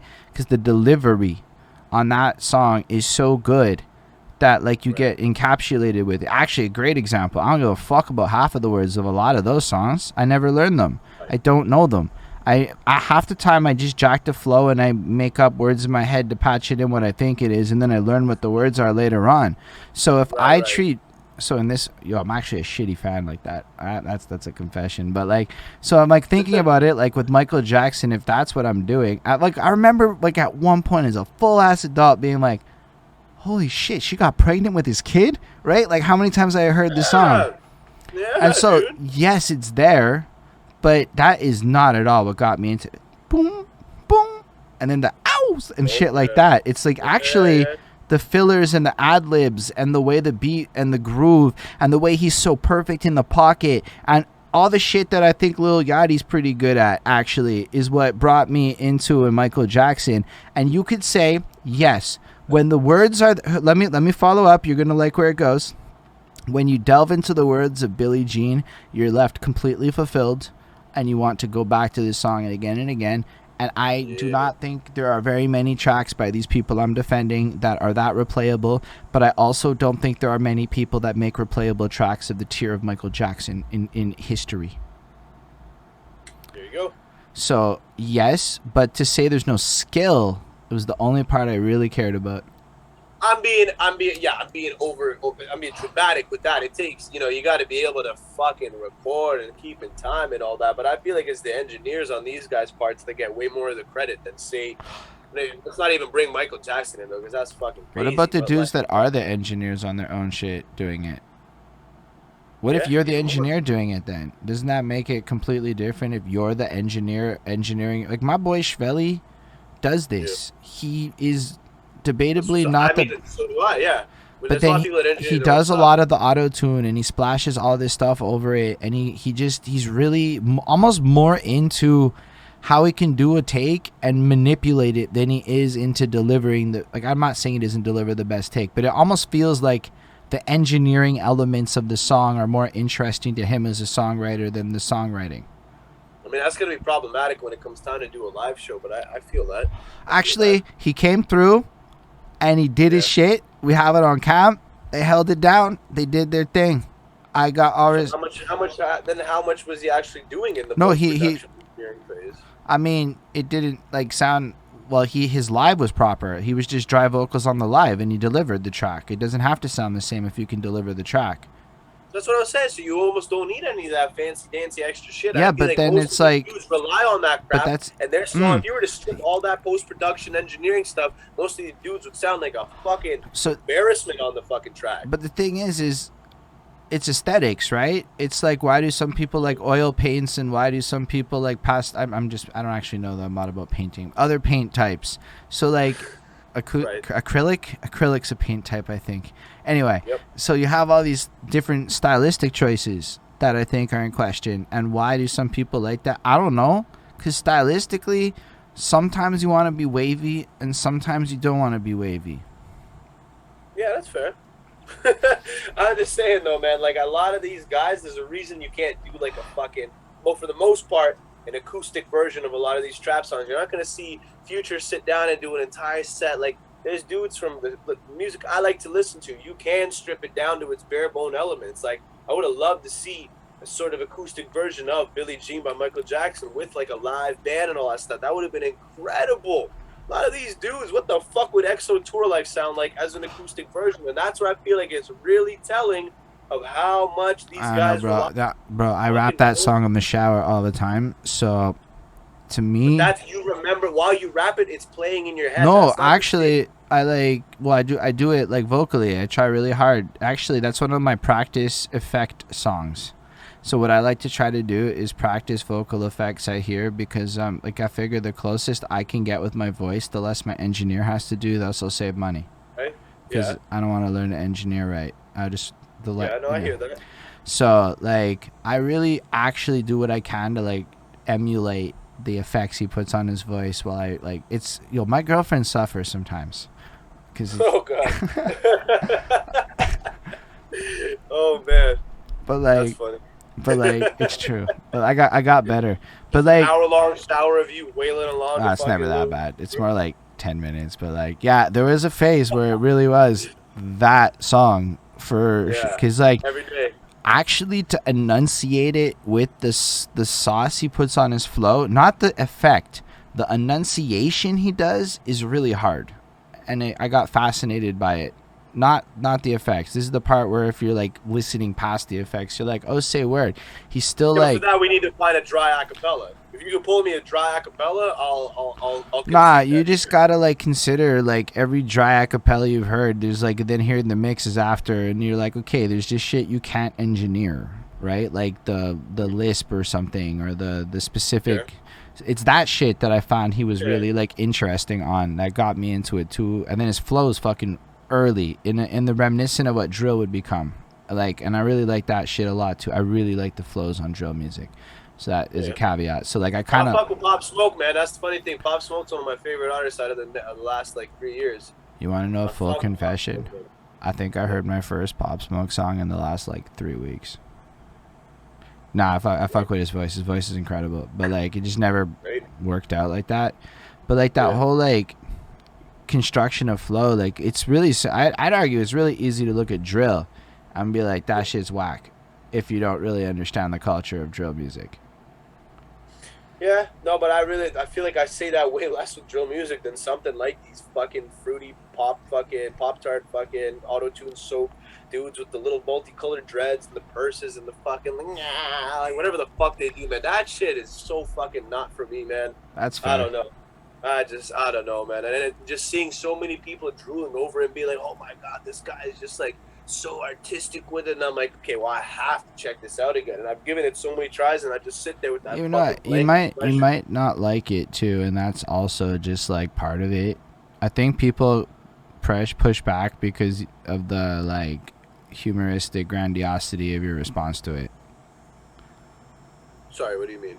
Like, if you were not like, that's no skilled music, this shit's other skilled music, and you worded it differently, like, and just as an example, I don't fuck with that. I get it. It's not my shit. I don't think anybody would push it beyond that, to be honest.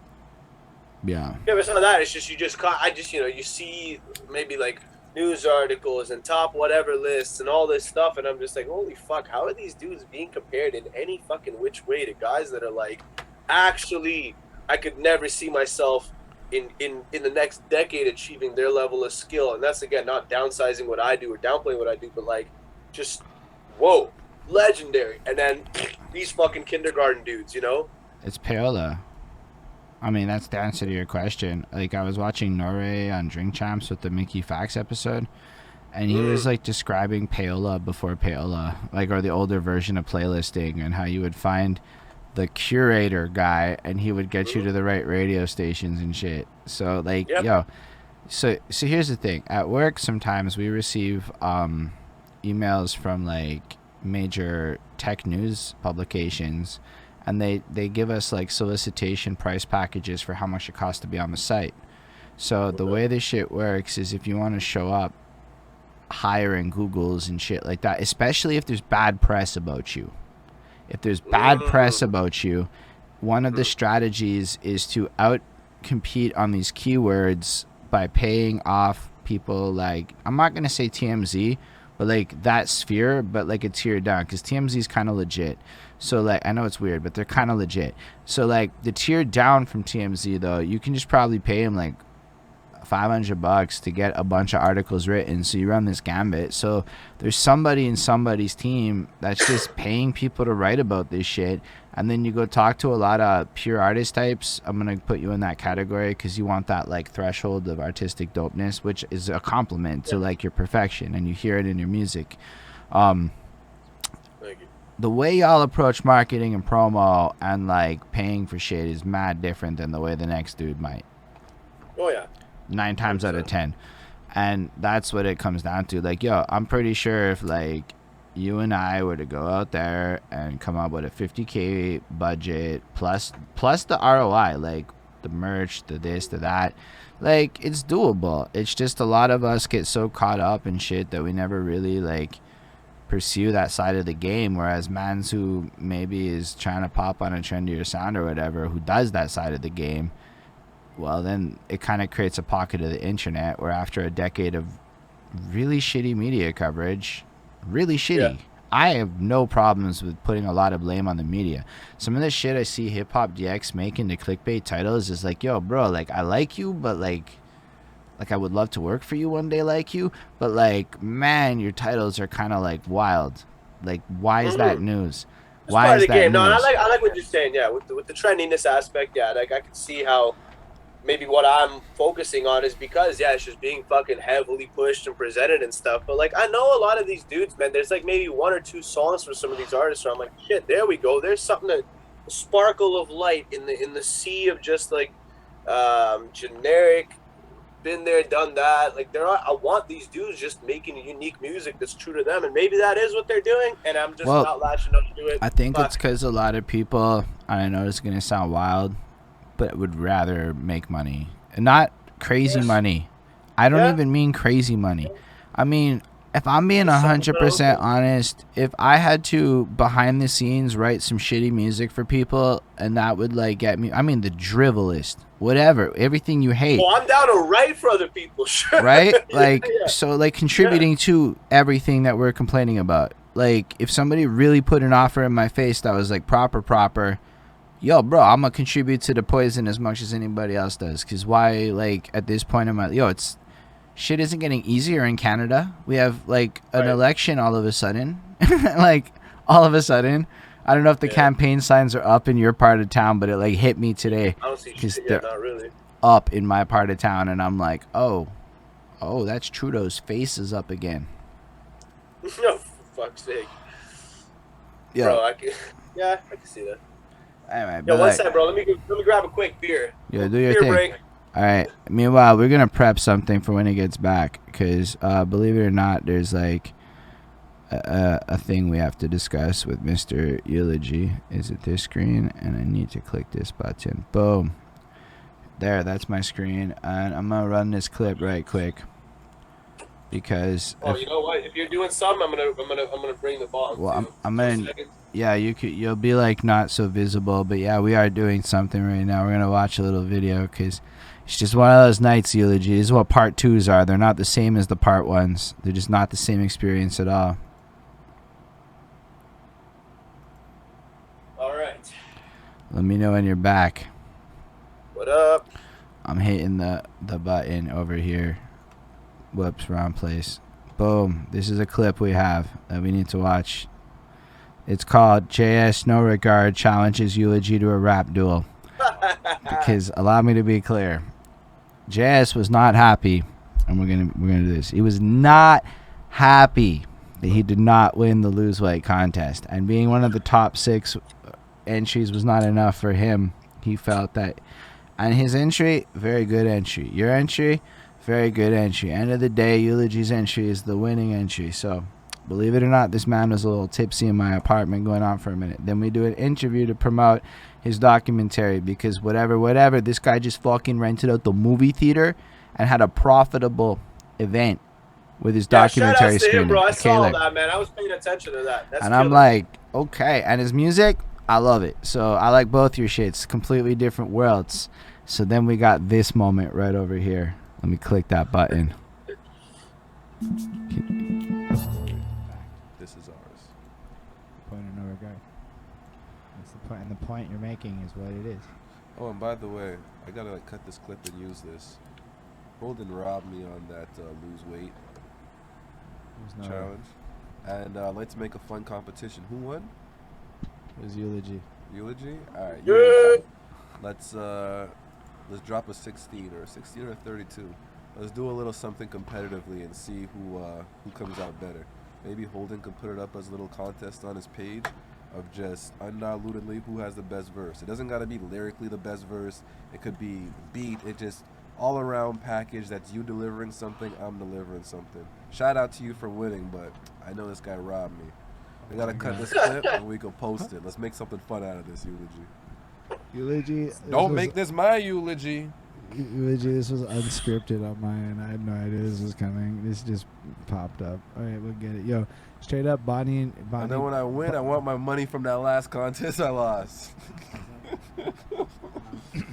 But yeah, man, let's do something fun for the culture, Eulogy. Let's make it happen. Just to add to it, Bonnie has now written battle bars at Eulogy in the past. That also happened. Yo, it's real. So I can get Bonnie on some ad libs on the hook. You could probably get Bonnie in that. It could be like, I'm just saying, it could happen. Bonnie's, willing to do it. Eulogy's gonna be like, what the fuck? But yo, respect Eulogy. I can't wait to see your participation in this shit. Yeah, man, let's make it happen. Quality doesn't even matter. Let's just go. Who has a hotter verse? Good old hip hop. And you make a little something out of it. Make it Here's fun. what's up. I'm gonna have zero part of the judging, so that I don't have to listen to any part of being asked why. I don't want you there anyway. There we go. I want to spectate this and host this motherfucker. Yo, Eulogy, let's do it. Could we get some judges? Maybe we get like a panel. No, we'll get a panel. Like we can make this a little Your something, lady friend so Bonnie it's not can even just be a one judge. person. Like have like 3-4 judges. Eulogy can bring like 2 judges. You bring like 2 judges, and I'll find. Nah, we don't bring the judges. Neutral. No, we don't bring judges. Fine, I'll go find people that are unrelated to us. Exactly. No bias. Bang bang diggity. Like Willie Scandals don't give a fuck. He'll be unapologetic, 100%. Bro, we could just get skin deep up Behind the Suit podcast. I'm kidding. I was like, get skin deep in there. Skin deep?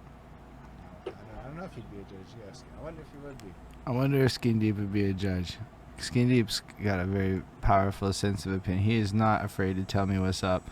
So yeah, officially that came out, and then I forgot to like release the clip, and then I was supposed to do it during a challenge. It's not out yet. It's still unlisted. So we've been holding the clip, and then I was supposed to do it and bring the contest thing, but I was distracted by something that you mentioned in your verse, and that distracted me, and I didn't end up actually pursuing that moment the way I should have. It is what it is. So then we realized, oh shit, the Eulogy interview's coming. What an amazing time. And then like theoretically we can make like a clip out of this moment that encapsulates the other clip. I like it. Hey, we'll see how it sounds if it works, Chris. Don't necessarily do that if it sounds like ass. But yeah, if you accept this challenge, we can like negotiate out a bunch of terms, figure it out. in. I make it like a thing. Find some judges, and I thought that would be like, since you were going away, a great time to bring that up. Cause yo, if I forgot again, oh my gosh, Oh, fuck, I would. dude, that'd be brutal. You would. Yo, this guy sends me voice. Yo, this guy's meticulous. Sends me fucking voice messages. Yo, Holden, remember that thing that you said? This particular I want it. And I'm like, oh, say word. You're like the only guy that actually care that much. And I'm like, fair enough. Technically, I owe him an album review or something one day. Not technically, motherfucker. That was one of my prizes for that shit.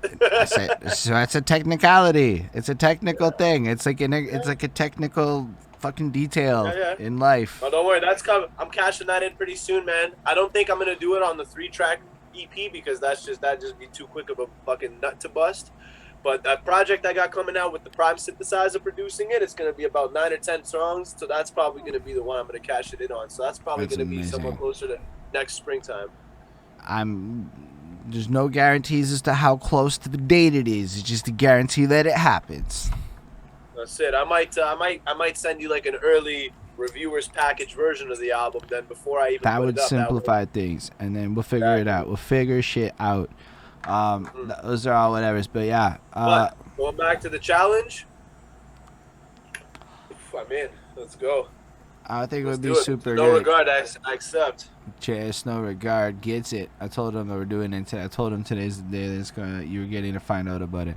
As for how to do the challenge, we'll find a new person for the beats. Even I'm sure there's one of these other beat makers that can throw in a beat for this. A new person. Find some judges. You know, maybe like what we do is we find judges that are from different places. Every judge has to be from a different city, and that would make it like super fucking spicy. As like, because that way, like, how could anybody control the bias? And through my interview quest, I can pull that off. And then that would be like the fairest way to do the judging. I'm not sure. Well, maybe Cool Man Logan could be a judge, but he wouldn't be the first one I'd go to as a judge. Right. You know when you know somebody's taste to music and you know how they criticize music, and you're like, I don't know if you'd be as objective as I want to put my stamp on as a judge. Which is fine. Right, okay. See, that's, man, a lot of times I feel like with any panel of judging, man, especially in like recent contests I've been a part of, I feel like sometimes, and maybe I'm wrong about this, but a judge shouldn't necessarily be picking their favorite entry in terms of like what they like, right? I get it. That obviously influences it, but it's tough to be objective about it when music is almost entirely subjective. I don't want to get back into that discussion. No, we killed that one. Like sometimes a judge might pick an entry that they fucks with and not exactly credit the better entry in that regard. Now, I'm not necessarily talking about I've been a victim of this, but I've seen it in some other decision-making stuff, even contests I haven't entered. I'll monitor what the winners are, try and study it and shit like that, and I'll be like, how the fuck did these people pick this when, you know what I mean? Bro. And again, it's all opinion and all objectivity. It's so hard to standard. Yo, because judging is weird, right? So let me tell you a real truth about judging. First of all, my big rule is you have to sleep on that shit. If you don't sleep on that shit, I don't think it's 100% fair. This is my thoughts. Who the fuck am I to tell somebody else how to judge? Frankly, I don't pay people, so they're volunteering. And when you work with volunteers in life, you don't get that level of scrutiny. But to my opinion of it, I have to, because I know for a fact that at 7 in the morning, I don't feel how I do at 7:55 at night. So like, all of that comes into it. And then how my day went is going to impact it. Yo, I used to do these album reviews all the time. So I have a really good like understanding of my mood, of my opinion of music. And then I record a bunch of shit. And then I listen to the music after I do the review. And I'm like, yo, I sound like an asshole because I don't even agree with myself no more. And it's wild how much like shit is so like that. So for me, it's like you got to sleep on it. And then I know that like I'm not going to catch everybody's bars. That's the truth of it. Because, frankly, I'm not going to listen to your thing more than, like, 3 times on some, like... That's all it should take, man. Frankly, honestly, I don't have more time. And, like, that, and Perfect. so I do give everybody the at least 3 times round. But honestly, I'll make like an X next to the ones that catch my attention. Honestly, on the first listen, because when I listen to them 15 in a row, you have a good idea which are the ones that stand out to you, right? Exactly. And then as far as metrics of judging go, bro, I can't even fucking talk to judges about why they pick entries. It's such an annoying ass conversation. I can't stand it when people are like, bro, you picked the wrong person, and I'm like, hold up. How did I pick the wrong person? Are you trying to say some shit? You know, like it gets in some wild like shit. Taste? And that's kind of what it. And it's like, bro, what do you think is important here? And then it's like you realize shit. Like everybody just cares about their. And I'm talking the artists.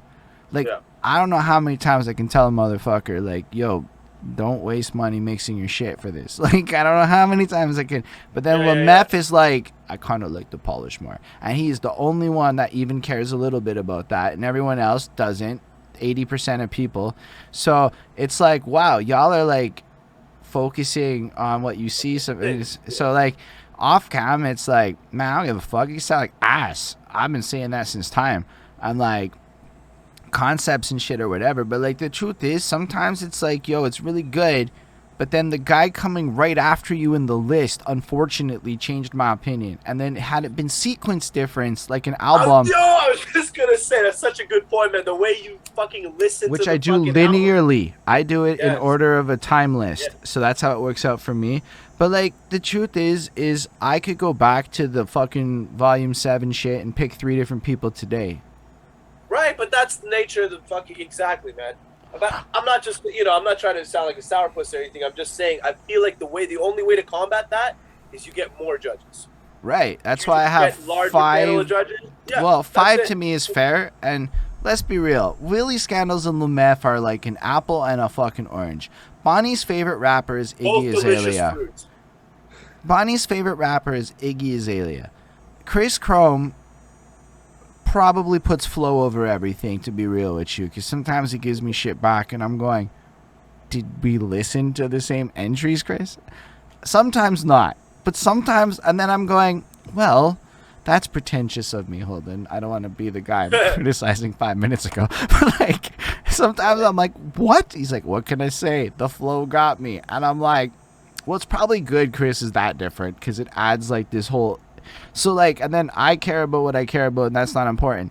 And like, end of the day, everybody like is so fucking different that when nobody gives me the same top 3 in the same order. It really is this right. So it's like, very, so it's like I agree. The one time that Uncle Drake criticized my top 3, whatever, was like fine, and I'm like, I understand why people feel that way, but then it's like, yo, to be fair, everybody has a Montreal skew. Whatever that means, it's a fact. So everybody that's not from Montreal, what their local thinks is doper is probably at a disadvantage to what our local thinks is doper on some are here. And there's all these other factors that really go into contest. I can't win a fucking Bars of Death contest. Just look at what they make and look at what I make. It's like, nah, it's never going to happen for me. Why? Right. Because I'm never going to put the time in. Yo, these guys like put 8 times as much time into their shit for real than I do. Whereas like, yo, I'm okay with Instagram whip a 16 contest. I'm never gonna win them, but I'm okay with, but then it's like you realize the level and then I'm like, I don't know, man, like each of these contests expects different cultural norms that go with them and whatever, and it's like, if I'm doing all that, I'm gonna make my own music. I feel that, man. Yeah, I can agree with that. No, but I mean, I'm not even shitting on the contest. If I was like 6 years ago, I would be all over this shit. Like all over this shit. Yeah, you don't got the time. You got other fucking prospects now. Yeah. I feel that, man. It's about what's going to be most beneficial, right? For me, that's like a main fucking outlet where I'm able to be like, test out fucking styles, test out demographics, see what people gravitate towards, and then just kind of like, it's all been about the community, man. Honestly, in the last like 2-3 years, having dipped my toe and being welcomed into the Montreal community, man, like holy fuck, man, I've seen some of the best fucking results from not even just people connecting with me through the music, but just like I don't even know how to put it. Like, it's just developed a lot more, man. Montreal showed me so much fucking love, and like, goddamn, man, shout outs to you guys, because that gave me an entirely new perspective on how to like approach the music and how to try to connect with people and how to put it out there and all these things, man. Like, fuck. Yeah, that's like dope. Yo, elaborate on that. Nobody says that. Elaborate. I just mean, bro, since I have like when I hit you up originally when my homie Archaic, he got an album review done by you, and I saw that shit, and I watched the entire thing, and I was like, dude, I really like how this guy breaks this shit down.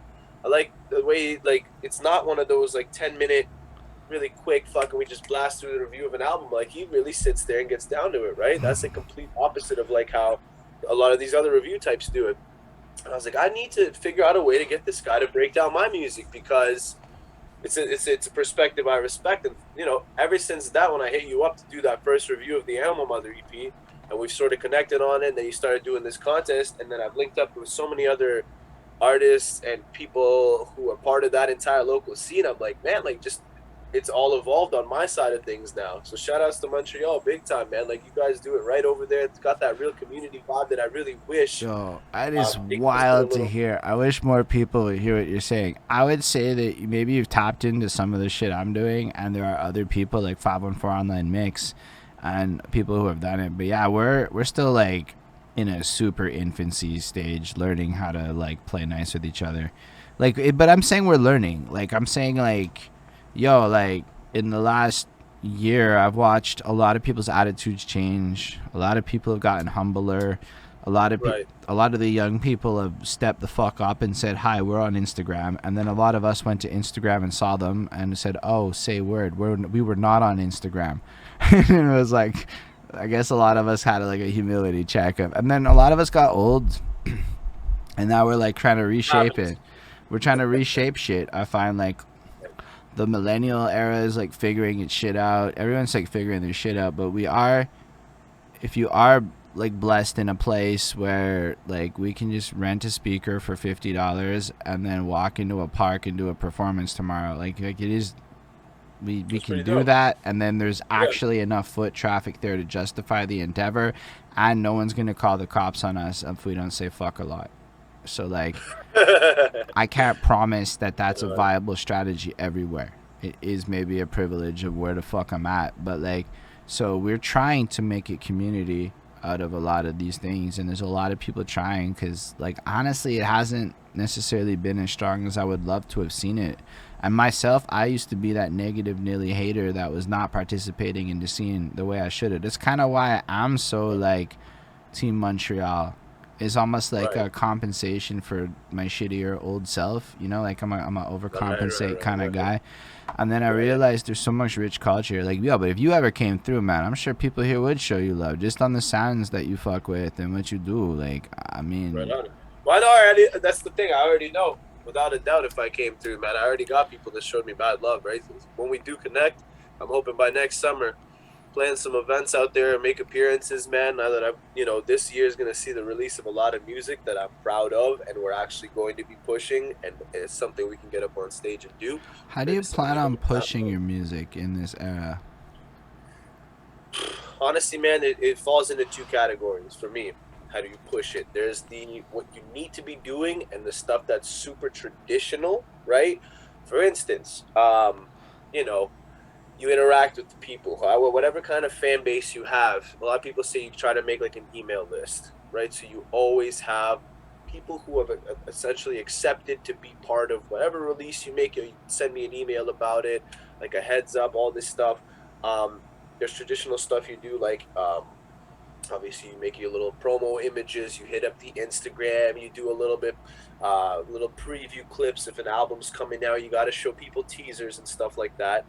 And well, for instance, advertising that's paid, right? This is stuff that a lot of people don't do. They're like, oh, I'll just post in forums, or I'll post on whatever, and then it'll eventually blow up. No, you got to do targeted advertising, even if it's in the under 100 budget, man. You can still pay to use Facebook, you can use Instagram. Like, people use this stuff for advertising, and once in a while you might hit exactly the kind of person that hears your music and goes, holy shit, that's what I fucking have been looking for, and that's what has been missing in my the music I listen to. The second category, though, is where it really comes down to like creative, never done before shit that you, if you read and really research your favorite artists or people who have gotten on, a lot of them have some cool little story where they did a promotional scheme or something like any, you know what I mean? That like people are like, holy crap, like who thought to do stuff like that, right? You know, just like this crazy like it was maybe a really grassroots thing where like they went up on top of a fucking local establishment and did the first like rooftop concert that got a lot of people there. Like what I can think of off the top of my head, but that's a little bit more like industry, is when Prince was I think doing the I can't remember the name of the album, but he was packaging ticket sales with the album, and anytime anybody bought a ticket to his like most recent tour, they got a copy of the album, and that fucking blasted his sales technically into like a way higher bracket. Just those interesting ways that people flip the norm of the industry. Yeah, there's stuff like that. Those are the two categories really for me. There's the standardized parts of like doing your due diligence in social media and advertising and making clips and promo stuff. I was like, second category, I like to pretend like I don't pay for advertising, but your YouTube channel is a great example of how I pay for advertising. Okay, exactly, right? I Because like it's to got pretend like I don't. 8 but- entries for Bridge of the Gap. Yeah, I mean, all your socials are on there because I do my work when I'm crediting everybody. Everything's in there. All the producers. y'all stuff, shout me out a whole bunch, and then like, why, yo, a year from now, imagine how easy it's gonna be to push Bridge the Gap merch. Exactly. So see, this is a great example of what I'm talking about. Of not necessarily never been done before, but you have to take that extra step and think, okay, I gotta. Yeah, because I'm like so anti Facebook ads unless you're selling tickets or merch personally. But that's me. Okay. I mean, I work in I can see that because I've never clicked on any of those music ads on Facebook. So that's well, I a fair mean, point. it's like, check it. Companies put 5-figure, 6-figure budgets into the same ad space you're competing for, even with targeted ads, because you're being. Shut up, Max, with the follow. So you're being like targeted, in my opinion, by like, yo, because you might be targeted as like a sports enthusiast by a company with a much bigger budget than the hip hop guy targeting you. And regardless of keyword rates, I don't actually know. I don't go that deep into paid. It's never been my interest. I'm mad into SEO organic. Now, organic is slow, so most people don't want it. But I don't know. It's good. Like for brand reputation, if you can come up with crazy organic moves, that's when people talk about you. So I'm all with the alternate shit. And yo, the second I have shit to sell, I'm all about that paid shit. But I didn't really do a lot with sales in my career. I'm more into the subscription shits and like, you know, I don't even push that heavy. So like maybe I would do a paid ad to push the Patreon. I don't know if you're allowed to do that, but like that would be like an example of where I would prioritize doing a paid ad, because then if I put in $100 and you know I get X number of subscriptions, it's like to me it makes more sense. Now branding, but again, I'm also like, sometimes I say this shit, but like, yo, I have a very clearly defined brand. I have a very huge plan and process. I have multiple things I'm pushing, and I have multiple albums out. Sometimes I forget that not everybody's at that point in their career. So maybe the advice I offer here should be taken with a huge grain of salt, that this is where the fuck I'm at with my career, and I understand that not everybody's at that place with their career, and maybe the moves have to be different at that point. Right. So I just don't want anyone to think I'm just like not willing to see the value in like running a different gambit. I just don't see it for myself, so I guess I don't try that hard. I hear that. Yeah. So do you like why would you put $100 into a song then? I'm just curious why you would do that. Depends on the song. I've yet to do any of that kind of targeted advertising, right? But this is something I'm considering moving forward. If let's say, okay, I put out a song, it's on Spotify, it's on YouTube. Wait 2 weeks, maybe even a whole month, and see out of what my already established fan base is, along with sort of throwing the lure out into the wide ocean of the internet in random forums and places that take in music to listen to, and submitting it to places like 514, and you know when Willie Scandals does his backpack pickers and all that stuff, right? Like places like that, and then just gauging which one of these songs really actually resonate with people. Okay, now potentially do a music video for this. That's what I would probably first put my budget into before I even advertise the thing. Okay. I don't hate the YouTube strategy, and I can justify that for a different reason. Yo, nobody clicks on a video at 85 views a fucking past a week. Like, it's just, nobody does. Like, you have to hit 100 views to even get any kind of trickle traffic. So there is like a literal threshold where I feel like psychologically people are not necessarily going to do it. So, yo, I'm sure that having 47,000 fucking views on a video actually has a potential for ROI that is there down the line, even if it's not immediate. So I'm not hating that. People, man, they see that number, they're like, oh, everybody else is fucking with it, right? That's a big thing. Like, just certain songs I know that have a video and have gotten past, let's say, the 500 view mark. That immediately is an entire different caliber of now that you're sharing it with people and they click and they're like, okay, let's see what the fuck this is. So you're saying 500s we're sharing? Okay. 500?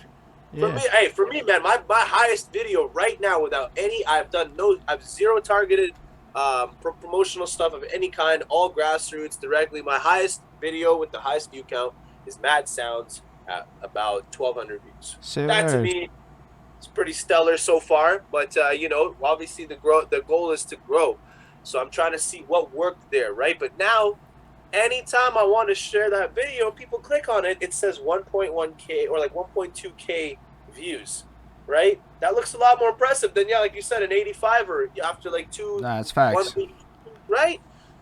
And then they click it, the videos of a certain quality, it's a lot more put together and thought out than just like your average, let's throw it together just to put it out there and have the music have a visual component.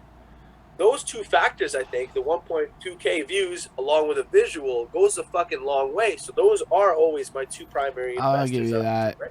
I feel like I tried harder with the lose weight video than I tried with my other videos. We got a gimbal and like put some effort into some of the goofy elements we try with it. And I just checked. It's at like 512. I'm like, oh, say a word. It was at like 350 last time I checked. There you go. And I mean, it is what it is, right? Like, there is an element to it. And I mean, I have a lot of reasons why right now I don't want to put money into shit, because I'm a firm believer of if I can't consistently do it, I don't want to start it. It's not sustainable. And I do not have that budget over time. I know that, right? I actually budget other things right now, and it's worth it. Like, paying Chris to chop up these videos and shit, oh my fucking god, dude. Like, oh my god, I don't have to video edit anymore. I haven't had to really video edit this year. My life got better. Like, my quality of happiness improved. Well, you continue out the work, yeah, of course that's gonna happen. Yeah, bro, I did all the video editing until I started paying Chris, and then it was like done deal. Now you have an entire free right hand to do stuff. Yeah, no, I feel that, bro. But yeah, for instance, like with my new project that's coming out, the Chuckle&Etchy Eulogy EP, I have filmed what has amounted to some promo clips, but there's no music video being cooked yet. Because I'm waiting and seeing, once I release these tracks, is the song that I want to do a music video for gonna react the way I want it to within the first 2-3 weeks, and then I will put money into this and make the music video and then push that one harder with targeted ads. There's levels and like thresholds to if you were to like go one step further and do a merch drop, I would just say your plan's complete, because like the merch drop is where you make back all the investment, right? Like, that's really where I have merch that I'm sitting on. I got a fucking but like, because like if you look at like bro. But like, otherwise, no, baby. So like, if you look at like what Jake Paul and them do, whatever you feel about them, they'll like make the merch drop specific to the video. Right. So it's like if you have these campaigns and you almost come up with like a specific merch drop linked to that particular video, to me, you're really selling shirts now, and that makes sense to me. Okay, like that makes sense to me. Is just a clothing commercial almost for that shit. Exactly. Even the song, even the music video, all of it is to sell the shirt. That makes sense to me. Like, that has like a business case that like I see the value in. Where I gotta get my merch shit unlocked. But like in general, like that's the kind of thinking where I feel like I don't see that last step where I'm like, nah, I'm like, what do you do after you get your 40K views? Right. Then what? You don't even have a Patreon. You're not getting it on YouTube money. It's not YouTube money, trust. Like, so what is the follow-up? So like a good funnel is powerful. Follow-up is definitely merch. Hell yeah, man. Like, I got merch that I'm sitting on right now What I'm waiting for is to be able to sort of crack through that sort of minuscule glass ceiling that I'm at right now, where I need to consistently start to draw. May I ask a question related to merch? Sure. If somebody wants to buy Eulogy merch right now, can they hit you up in the DMs and buy your merch? Yeah, but that's the thing. They can do it direct, but I want to set up a service where I don't even have to fucking monitor this anymore, because people are directing traffic to a site. All the shirts are displayed. I did an entire photo shoot last summer. I got people modeling my stuff, and I'm sitting on these photos because I'm waiting for the right time. And I think that now that Otherwise Known is coming back into the picture and we're releasing music soon, a lot of that merch is old Otherwise Known. It's tour merch. It's merch from when we were doing our initial run of shirts and hats with the logo on it. It's killer stuff. People have bought it before just on the fucking look of it before. And I'm just waiting for the right time till I can sort of crack that algorithm and formula again to get a video like Mad Sounds to 1.2 views and keep pushing that. Recreate the formula more than once, and it's not so much of a crapshoot and, lightning in a bottle.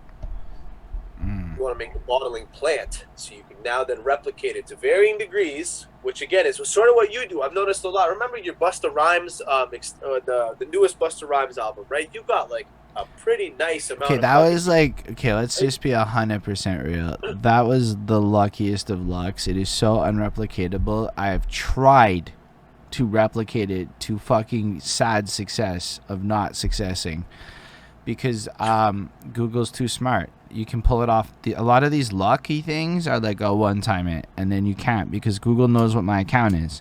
So it knows for a fact that 8,500 people watch that shit for an average duration of 1 minute and 3 seconds on a 90-minute video. But what happened was, I got it out the day the album dropped. Google hadn't figured out its shit yet. There is a patch, like 12 hours a day where it's not like sure. So it started recommending my video as the third result for Busta Rhymes Extinction Elevation Level 2. No anything else. The album. I was the third result, because the part of how Google determines SEO value is length. This is why my content is long, because it makes it last. It makes it like people can still find it in 5 years, because if you don't push that 90-minute, 2-hour mark, your shit's buried in 2 years the way trends are going. Content's getting longer, not shorter. There's no, like, the average is 40 to an hour in a lot of communities where it used to be 8, right? Like, when you're seeing 8, those are content farms or clips. That's the facts of it. Everyone actually just is on Twitch now because that's where the money is. And Twitch is long form. So, like, the way Google saw it is my shit was like slightly longer than like the actual shit, and it just thought I was the album, or I was related to the album, or a reaction of it or something, and it put me there, and I got like 8,000 views. I got $25. Nice. No, but that's it, right? Like when you really run it. So when you look at that 80K, okay, so that's like 250. It's not like shit, but it's also like, run all the costs that got you that. Run the video shoot cost into this cost into that cost against that gain. So it's like, oof. But then nobody watched it. Nobody watched it, dude. That was the part that fucked me up. Like, I mean, I got from comments a sense that like 20, 30 people probably checked it max. And the number kind of slowly trickles up. So, yeah. But like as much as a video with 800, okay, like the difference between like a 500 to 800 video and an 8,000 as far as trickle traffic goes is nothing. It's the same shit. You're basically irrelevant to YouTube at that point. Well, my initial comment was more about like, you see things that succeed, and I see you did say that you tried to replicate it to not as much success. But no, I never did it again. I couldn't replicate it. Like, it's not possible to do that kind of shit. Like, you might randomly get an 8,000. That's why I delved into it, because you can't replicate that kind of magic. It has to be like, that's random. That wasn't skill. That was just luck. Now my Aesop Rock review got like 2K. I'm 100% sure I can go bang out like a fucking Aesop Rock review and get views, because every Aesop Rock review I did got views. Not all of them hit the 2K, but for some reason, I resonate with Aesop Rock fans more than other people, or maybe I love his music enough to be the right thing they want, but Aesop Rock people fuck with me in a way more so than other communities fuck with me, and that is data proven. Yeah. And I don't know what it is, dude. Like, I once had somebody's girlfriend hit me up to tell me that their boyfriend fucked with my reviews and was looking forward to my next Aesop Rock review. I'm like, that's fucking wild. Really? So, like, if he drops, I'm actually okay with the idea of doing a review for the sake of getting some clicks, because it might get me 15 But subs see, or now something. that's what I'm talking about. You've now figured out that the random crapshoots of other artists don't work, but A$AP Rock, for some fucking reason, But it's always him. gives It's, good ju- views, it's, right? it's not good. Not good enough, but relatively good. Yeah. Good enough is But, a like- different threshold. No, I hear that. But like for me, right, I'm saying with the bad sounds in a song like that, in a video like that, I'm like, what resonated with people? Was it simply just the fact that there's so many people on it and it's a posse cut, and I got to be shared by different demographics and different people's friends groups and all that stuff? That's probably it. The second biggest viewed video I think would be Sunday Afternoon. That's in like almost 800, and that was again with a feature from Providence the Poet. Shout out to him. But I'm like, now this makes you think, should I not even be doing videos for songs that don't have other people on them? Yo, you should, because if you didn't do Animal Mother, which is my favorite of your videos, I would have been like, yo, that was the best of your 3 videos, in my opinion. Straight up. Respect, good. Appreciate that. And here's the thing, like, your numbers are too small scale to represent real sample sizes, if I'm being truthful. That's true as well. Like, that's why I brought up the fucking budgets that I've seen and the numbers that I've seen. It's like, yo, like 1,000 is nothing. Nothing. So it's Let's say nothing it's in the worth it. sense of making the kinds of decisions you're trying to make. You might be doing Right. yourself a disservice. Plenty of people get famous without features, or like on song. True. You might sleep on some shit based on your current like planning and testing strategies. Right. Not to say that your line of thinking and others otherwise wrong. I'm like, hold up, it's only 1,200. It's not like enough to Yeah, you know, you're actually right, man. Yeah. Yeah, hell yeah. like. But like, I don't know. There's a lot of power to visuals, right? Like, I've been dropping all these mixtapes. Ain't nobody listening because there's no visuals, Video. right? And Yeah, it's almost yeah, like, no, here's the thing. I believe down the line, people are going to come back to it and it's going to be a treasure trove. So it's a long play for me.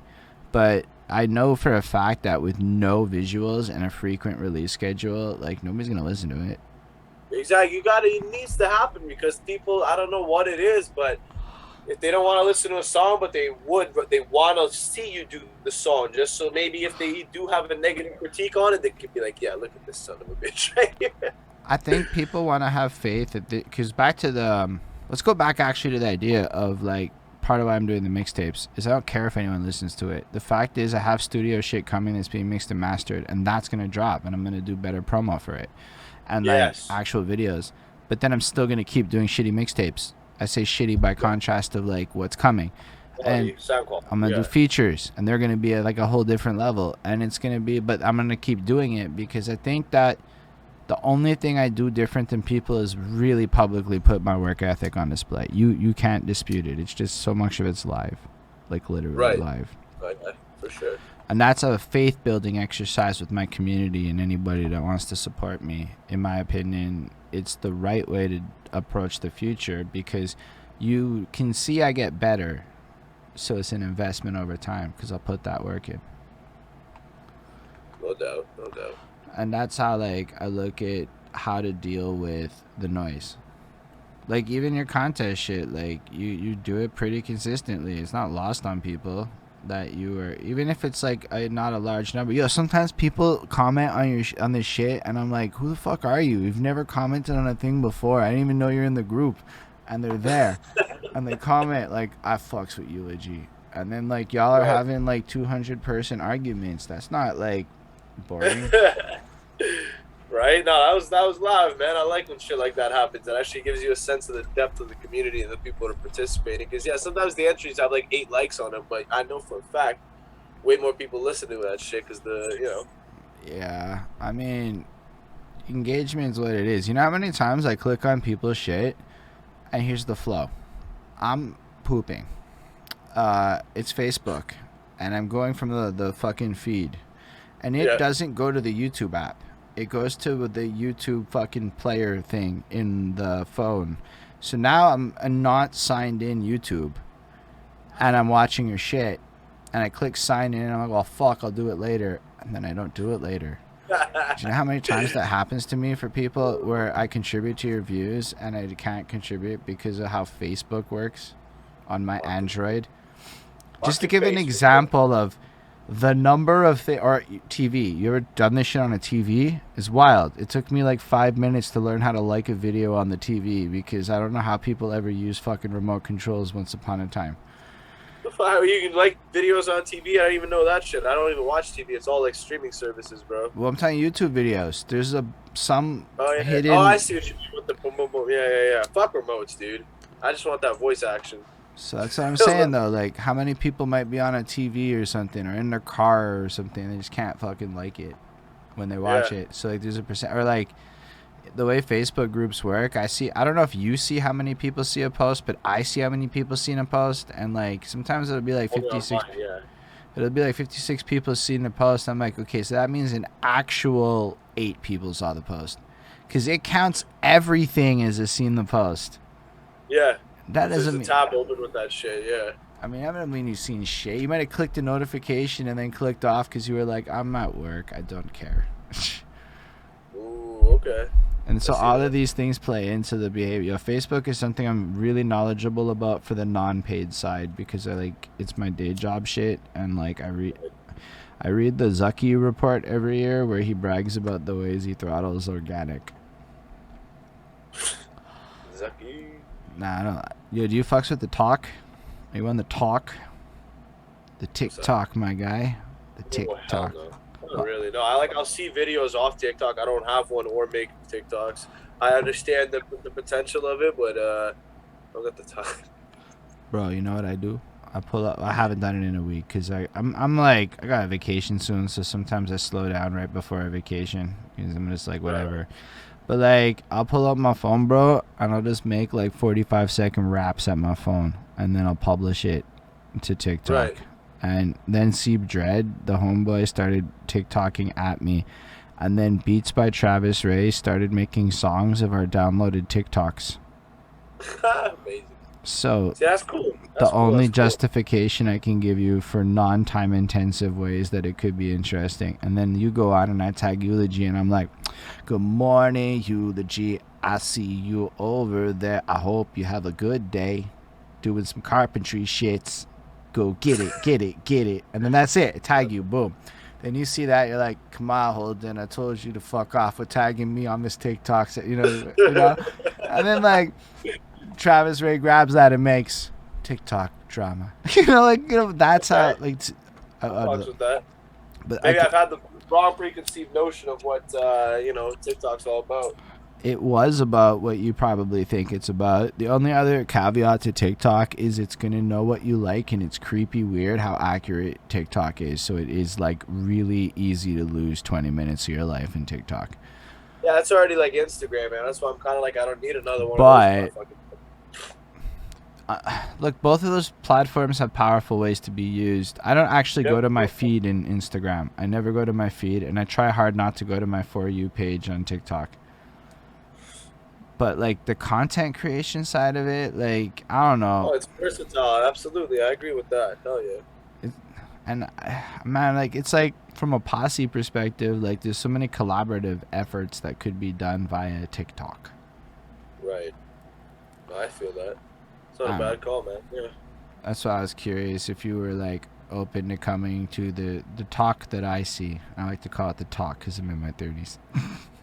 Yeah, I was like, the fuck you mean the talk, bro? I've never even heard it referred to that as. But yeah, man, that's not a bad idea. Because like I said, with these new releases coming this year, this is when I'm really going to be trying to, like, because of the caliber of it, to push it in different ways. Are you going to put it all on Spotify's and shit? Yeah, that's happening soon because I just got to get all that shit set up. I'm going to be doing that maybe tomorrow, man, because I got the day off. And I just need to get it all set up, get myself registered for all that stuff, and then these new releases, because as you know, Animal Mother was an exclusive YouTube run because all 3 tracks had videos. I tried to make it all about the visual, whatever. Would you Just new put those stuff. tracks on Spotify now that like time's gone by? Because I can tell you I one probably thing. will. Because like if What that I was on wanted to do was Spotify, I'd remix it. listen to it more. Really? Okay. Bro, I mean, YouTube's app is trash. So like, It's true, and that's what I was just gonna ask. Is it because of the ease of use of Spotify? Yeah. Bro, I pay 100%. $15 a month for Bonnie and I to have premium accounts, and this is 2 things. One, if your music's on Spotify, I can literally help you get bank on that shit. What I mean is, I'm an unapologetic run-it-up gang motherfucker now. So everybody that pays for Spotify, we all should really collab more on this run-it-up gang shit. But like, this whole shit guy posted, I'm like, alright, cool. I'm gonna go give him a couple 100 spins. Because I didn't like the number it was at. Sometimes, like, at one point, 3 of us were trying to compete to get which one of my songs we wanted to be my top song on the, like, fucking list of, like, it should. And I'm like, this is the best thing I've ever seen. Let's pedally spin my songs more, please. So you end up doing shit like, right now, as we're talking, oh, apparently I'm playing the Liddy Montreal playlist because I wanted to have my playlist show up on everybody's stats again. But typically, like, I run, so I'm playing that playlist right now. Everybody's going to get a spin, gives everybody a monthly listener. But, like, I basically ran my own music to the point where it's like 2,000 sometimes streams in a week, 3,000 streams in a week, because every 1,000 streams is $3. And if I do it enough, I pay for my Spotify. And then now I have to split a bunch of shit with beat makers, so we need even more numbers. So it's like, yo, fuck that. You're not actually listening to music, Bonnie? You best be running it up. Yeah, that's dope, man. That's and then, a good tactic. To me, it's like, I wish more people would jump on board with it. But I see, like, people are doing it. Like, there's a playlist I'm part of where I'm sometimes posting this next group. Like, yo, I just ran through the playlist because I'm on it. And then it goes up 2-3 monthly listeners, gives me and that's really what I care about, is how can I kind of socially engineer the statistics I want via tactics I can control without paying for advertisers. That's dope, dude. See, that's the kind of shit I'm trying to learn. Hell yeah. It just requires being nice to everyone, because you really need like 100 sensitive fucking people really on board to work with each other and have trust that everyone's gonna do it right. Right. Otherwise, like, it's a broad faith exercise, and when everybody checks their stats after and can tell after that not enough people ran the playlist kind of thing, you know, it breaks trust. So it's like, I'm also trying to think of like a system. How can it be effective? Because if it's just a bunch of artists, then to me it's shit.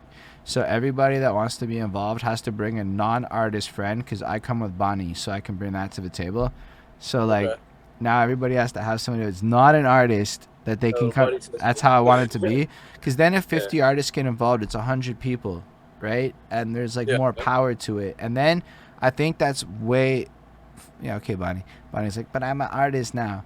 I'm like, I appreciate that. I was waiting for that. It's like, okay, I hear you, but like in the context of this shit, you're like under my label of sorts. Your wins are my wins. So I come with a Bonnie. It was like definitely not an artist in the context we're discussing with regards to self-promotion. And like, then I thought to myself, okay, so that would also be like a filtering process, right? If you can't find a person that dedicated to your shit, like a girlfriend or a best friend or a homie that can run the spinning game with you, then that's a cool filtering mechanism. And then I just didn't really roll it out because life.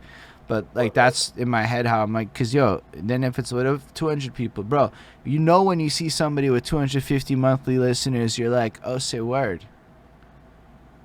It's not the same as spins, because that's like, you had 250 fucking people play your shit this month. That's more than me. That's hard to get. My max is 55 that I've gotten organic.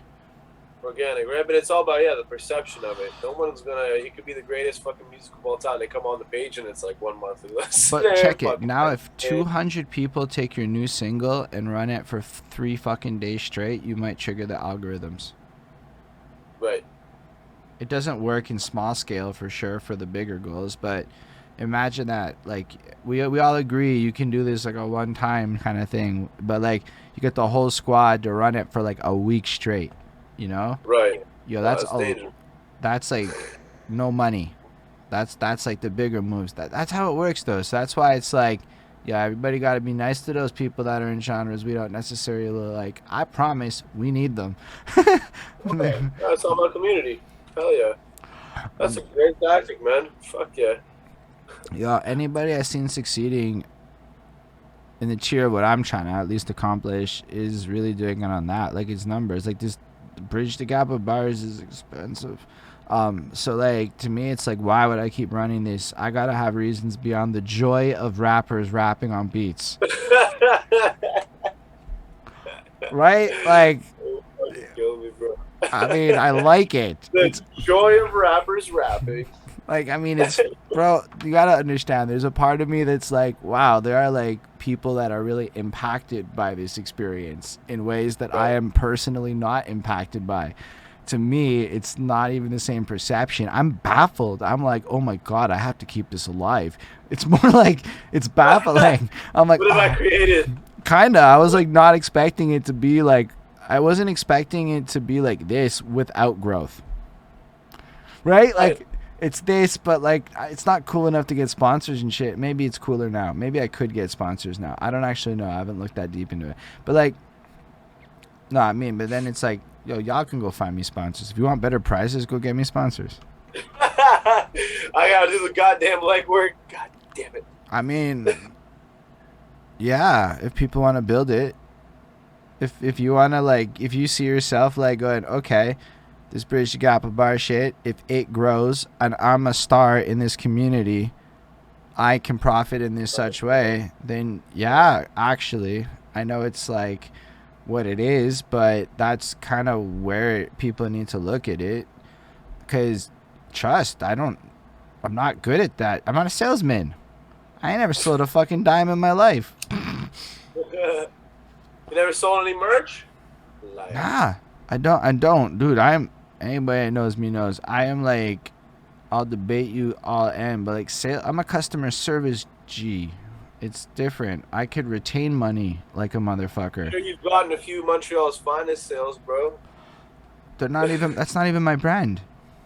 I know, but I'm just saying that doesn't mean you're not a salesman. No, I'm like an affiliate marketer or an influencer where I passively can generate income for other people, but that's not sales in the way that I'm describing a salesperson. No. So like a lot of the sales elements of it, no. I'm a good marketer. So the placement, great. The links, great. The subtleties. Yeah, you two go hand in hand, but okay. They're really different. In my opinion, I'm like the best marketer I know. I'm probably lying, and there are probably better marketers I know. But like when it comes to marketing, I have like the fucking gusto of it, whatever. But like sales, bro, man, I'm like not a salesperson on some. Look, there's a lot of manipulation that goes into effective sales, and it's like I don't want to unlock the Pandora's box. I don't really want to get good at it. All right, that's kind of weird to hear. I'm like really good at a lot of things, and salespeople I can manage. I know how to work with salespeople, but I don't know that I want to be that. I've seen what sales is. I see what it does to people. I've seen the type of person it requires, and I don't know that I'd have drug habits and horror habits in a sales life. Like, I don't know that I can handle it. Like, it's not an easy life. It's an intense world. Already, like, this shit is like a lot, but this is more like I have to project manage and perform. Like, I can do this shit. I can sell ideas. That's what marketing is. You know, like, I don't sell products very well. I think it goes hand in hand, man. I know what you're saying, but like you sell concepts and ideas. The next thing is that goes on a damn T-shirt. There's your concept. Exactly, and then I need the sales team because trust. If I put it out, that's where the next level comes in for shit. A lot of my thing is like I realized, yo, I have put no effort into outreach because I'm not a salesperson, so I don't think about it. Like it's just like my priority. Yo, bro, I can plan out the next 10 years of shit. I'm really bad at sales. Like that's the facts of shit. Okay, man, I feel that. Like you just know your roles. I'm marketing. I'm this. I creative, bro. I could be like the guy that writes the best ads for whatever the sales team's gonna do with it after. Fuck that. You guys can go actually closing. We'll call it closing. You're not a closer. Right. I'm dope, like an yeah. opener. I'm a good opener. Like in the context of a sale, I am the illest wingman. Yeah. There you go. But you're still part of that algorithm, right? That's what I'm Well, saying. facts, but that's Somebody wants still. to come So in, maybe the word fucking sales value. was not the right one, but closing with that regard, I don't know. I feel bad. I know what I'm doing, and half the time I don't. It's hard. It's not really like. Kind of how I feel sometimes, man. Like in my like creative slash you know, this whole entire process, I'm like, fuck, there's got to be ways for me to like allow other people to take some of these roles, and then I can do what I do super well, even better, as opposed to trying to multitask and do like 100 other things that I'm decent at to keep this fucking going. It's just, it's not serving the purpose that it could. That's why I feel like it's hard to. That's why everyone goes find your team, and I'm like, that's hard, and it's not supposed to be easy. It takes time. What I mean is, it's hard to find the roles that are not rapper, or beat maker, or engineer, or other creative role. Yeah. Even the engineers are hard to find. The good ones. I mean, I can live with, and this. I'm in Montreal. Engineering's not a huge issue, because like we have a lot of options. Like they're probably dime a dozen if I were to really hunt it. I'm talking like, well, you got to just imagine it. Like, there's 2,000 rappers easy. There's probably like, if you look at basement studio arrangements, there's probably 300-400 engineers, no problem. I'd put money down, because engineers cross all languages, right? Like they're into money. They want to get their or art. Either way, they both exist. There's producers. There's like, I mean, I'm not talking like beat makers. I mean like producers. I've met like 20-year-olds that are like, nah, I want to be a producer. Like fucking Mark Robson or whatever the fucking. I'm failing. Don't know. Whatever. I failed. I know I did it bad. Those producer guys, you know, like, and so like maybe geography plays into that a bit. So there's a lot of options in the city that I know of, but like when it comes to like person to upload YouTube video, ain't a person to be fucking found. God, what I could do if I wasn't spending hours on uploading shit, or Bonnie wasn't spending hours on uploading shit. Ain't a person to be fucking found. All that's gotta get done. Shout out to Alice for jumping on that like Instagram for the clips channel for Crossroad. But like half the time it's like the ideas are all there, but like, bro, you think I can like actually manage another Instagram account to go do this next? It's crazy. Yeah, exactly. I'm starting to run into that, and I don't even do it to the degree that you guys fucking do it. It's like, holy shit, man. Well, it's like all the little shit. Every huge idea I have is like legit, like, and a part of it is like I'm just sitting there going, oh my god, I have to do all of that part again, and it's like that again part where it's like, fuck, that time it gets harder and harder. I'm getting over myself, and I'm gonna go do grunt work like I gotta go do, but like end of the day, like, yo, a lot of the shit is like, man, I gotta go upload this to YouTube, I gotta think of this line of copy, I gotta put keywords on this video, like all this shit, I gotta convert that one, upload it to the podcast website. It's like all of this shit, and then talking to people. You know, like when y'all feel away and show up in my DMs. Holden. It's happened, but a lot of times it's like legitimate shit, but like, yo, all of it, but like just the number of people that I'm supposed to talk to now has increased to like a lot. It's crazy how like people get good at this, and I suppose you get used to it, but like, so then you add in, am I supposed to socialize or do grunt work? Am I supposed to leave my apartment and go to the park and meet more people, or am I supposed to sit there and keep shit alive? You know, it gets hard. Yeah. I'm starting to kind of get the vibe of that, man. And I'm like, fuck, how's it gonna, when it grows out, when it gets bigger, like, fuck, it's gonna be tough. But you know, that's what I'm trying to keep in mind. I'm trying not to expand my appetite more than I can actually fucking eat, you know. So I'm trying to be like, okay, you can do a music video every couple of months. You can record this amount of songs yourself, because I do it all at my fucking crib. I fucking record, I fucking, you know, I do all the mixing, I do all this shit. I got beat makers, and I got people who feature and do music with me, but everything after the fact, the single arts, all the visuals, that's me. The only thing I don't do is music video editing, because that would just be like, holy fuck, now I'm fucking buried, right? Yeah, I don't know. I just like, but the problem is like, I think, and it's just within myself too, and I think a lot of us can probably empathize, is where the fuck do you go to find in your regular life the business student that wants to fuck with the rapper? Like, right? Yeah, man. Fuck. Like that's the part where it's like a lot of people are like, I've struggled on this. I'm like, I'm 33 years old. All the old people my age go, oh, you're talking rap business. And they're going to go now play crypto games and shit. And then like, yo, like you get to this point of like grassroots shit and you're like, yo, but for real, everybody's they don't care about SEO. Like nobody cares about this shit. Like, oh wow, that's like a lot of people that also don't care about this shit. And that's my problem, is I can't. And then the problem, you find a good business person, they're like, oh, say word, and then they already have 17 ideas in place, and you're like, you're busy. Or, Yeah. and this is the bane of my fucking existence, I just had a kid. Fucking kids, man. Nah, kids are wonderful. But those 4 words are the worst words to hear in any situation when you vibe with somebody on a business level. Yeah. But yeah. For sure. I get that, man. But like, yeah, dude. Honestly, where's the Russell Simmons to my like, Rick Rubin? You gotta have the business side of it. It's almost more important than the fucking product side, because a product is just an innate object unless you put it into the minds and hands of people and actually make that sell.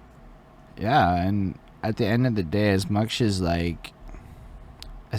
you might not like why I like certain people, part of the things that impress me is their ability to connect with people in mass scale. And it's undeniable that a lot of edgy people fucks with some of these people. A lot of young people fuck with them. A lot of emotionally whatever people fuck with people. And that's like, wow, say a word. And then when I think about it, it's like, that's community, fundamentally, however we get there. And I find it's a challenge, but like it's my obsession too. I obsess about but that's why I went to local. I'm like, I don't know how to create community except for the things I know. So I know I like music shit.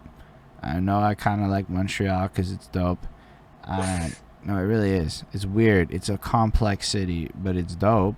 Like, it really is beautiful. I cycled to like a park I'd never been in before for a charity basketball game where I watched a mayoral candidate and debatably the best English rapper in Montreal play basketball together, while I schmoozed with local politicians in this very small park in a place I'd really never been to before, whilst meeting a DJ dude that I'm now friends with in general. So it was like, yo, that's blessed. That then I cycled home and whatever, we're doing this again. But the truth is that type of shit can be like everywhere in the city, the more that we build up in it. And so it is dope. It is a dope place if we look for it. Man.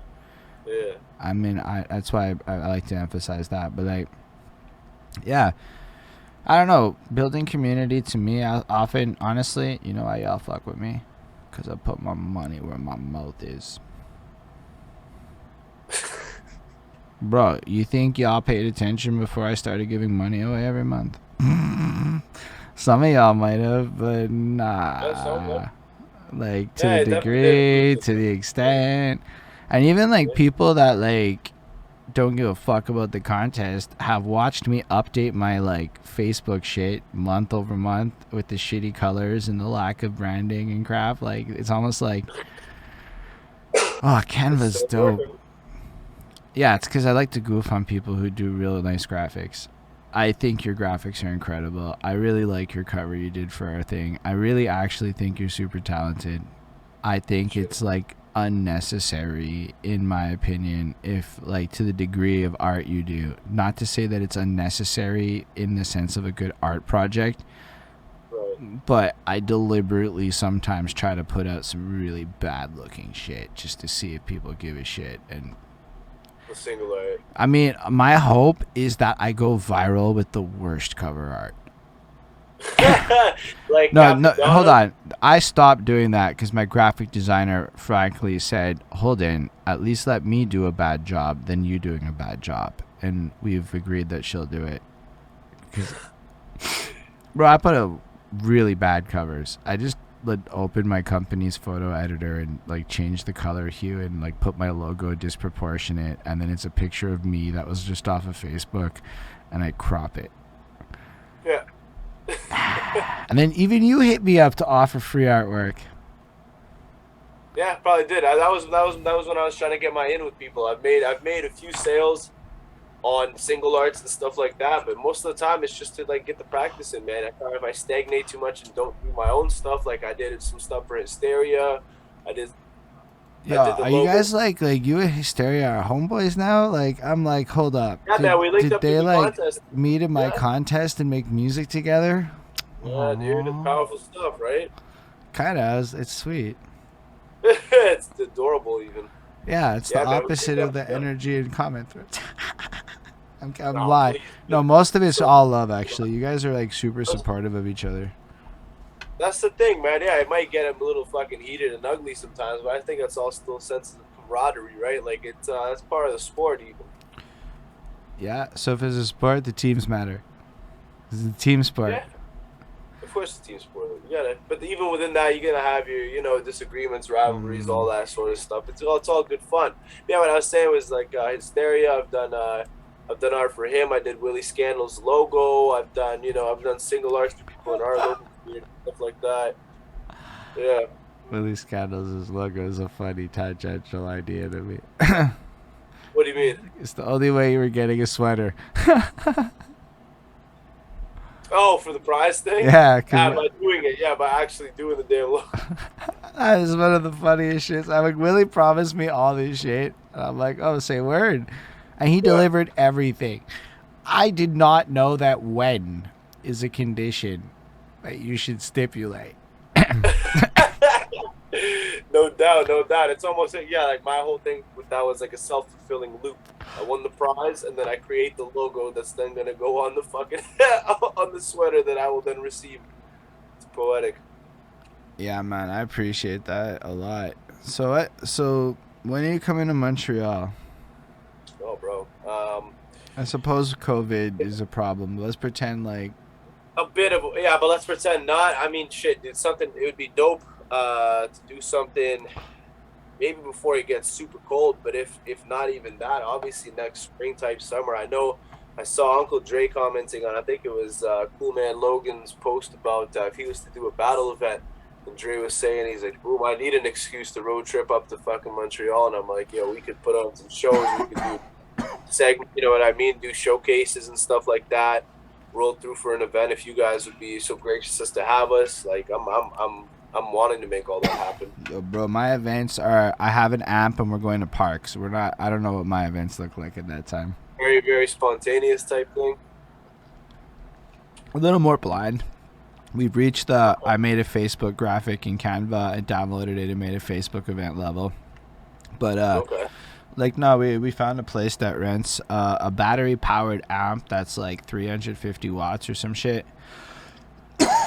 It's honestly I saw you posting about that. Trying to pick it up and all that stuff. And then it's like, it has a Bluetooth port that you can mix on the back. I'm talking basic shit. I don't need fancy, like, honestly. And then it's got 2 XLRs, so I'm pretty sure a DJ mixer can fucking plug in, and then you just need one for a mic. And then, like, you're good. How much you rent that for? $50 a month. A month. A month? A month.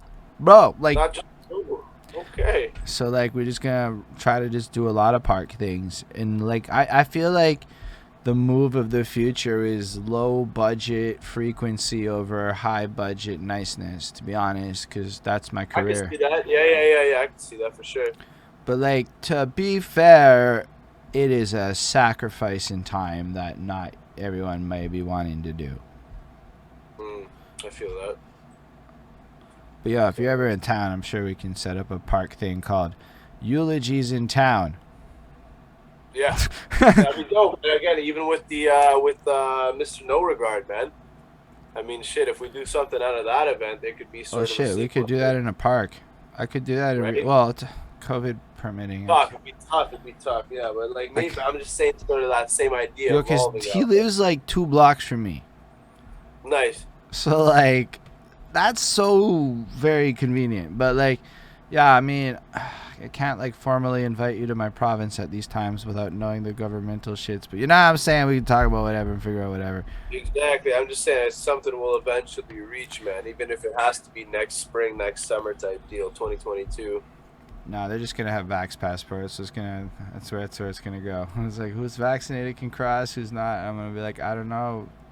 I'm not like trying to bring it there, but it's like I don't know how that's gonna change shit. But that is definitely the direction. It's definitely gonna alter it. Yeah. Quebec, when they're like, I'm like, well, I just want to go to the States, so 14-day quarantine or not is my choice, and well, I'm getting vaxxed. I can't afford to go sit in a hotel room for fucking 2 weeks or whatever the actual process is. So yeah, that's like the entire trip, right?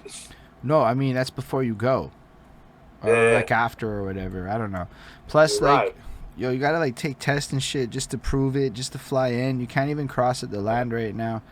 But yeah, like, so I'm like, shit, if I want to go, I'm gonna have to just, so I just got vaccinated. But then they like started really enforcing the passport shit, and I'm like, oh, that's gonna make a lot of changes.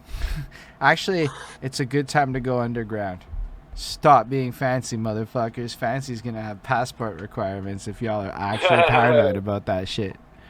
Time to be a homebody for life. Time to throw underground parties that are not so over the top and knowing about. This is gonna be the new version of the fucking prohibition and the speakeasies and stuff, man. This is our generation's version of that. That's what I want personally. I got really, bro. Like, I find it like a lot of people are trying really hard to like produce a quality that is beyond who they is. Like, if you can't sell 100 tickets at a show that you're booking, guaranteed in a location that you've never been to before, maybe we shouldn't try to floss as hard and we should put more money into different things. That's a good point. So, like, to me, I'm trying to spin it like middle class rap. Like, there's upper class rap. Everybody knows that game. There's lower class rap.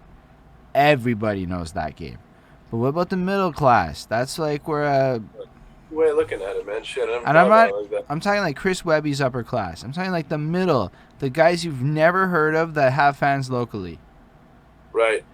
And then it's like, okay, that's really wide and open. So so for me, it's like, yo, if I go rent a bar right now, it's a loss. A loss I can't afford. I can 100%. Afford losing $50 that Bonnie technically paid on a fucking amp. Well, she had to go to the store because, like, we had to get closed at 6 and I have work, so it is what it is. Well, A$AP Rock's a professional rapper that completely lives off his career. If you live off your career, you're a pro rapper. Even if you're low-end pro. I'm talking like that tier of person who goes to work but also like can actually generate revenue, but then maybe can quit his job sometimes, but then maybe has to work other times. Like that middle class, that like working musician tier of rappers. How do you read the top part of that? Yeah. Well, it doesn't exist because people don't do the fucking shit to create that tier, like busking and exposure to the culture and community ties, and that goes back to the community roots. So it's like to get that, because like, again, where I'm at, it's Montreal, so there's language politics, right? A lot of shit's French. So I happen to be blessed to live in a place that has at least 80,000 people around me that are predominantly English, which means foot traffic is not French, is a good gamble. Or at least, if they are, they speak English. They in NDG, they know what it is. So, like, going to any park in NDG and taking this little amp guy that we have to fucking lug over there like a proper musician. Oh my god, I'm gonna lug gear like a proper musician. Say a word. Fuck a musician ever trying to say never had to lug an amp before. So, lug the amp, battery-powered amp to the park. I'm fucking Bluetooth my beats and perform Lose Weight, lose weight. See, I've been it's like get in shape, mother. Great, make that spray. I've been practicing just to do that, and like, run that on frequent because it's no money. That's the reason why we don't do more shows. No one can afford the fucking bar and this and that and this and that and this and that and run it every fucking week enough to build up 6 months of loyalty. The money hole, man. Yeah, you're just gonna keep losing money on that.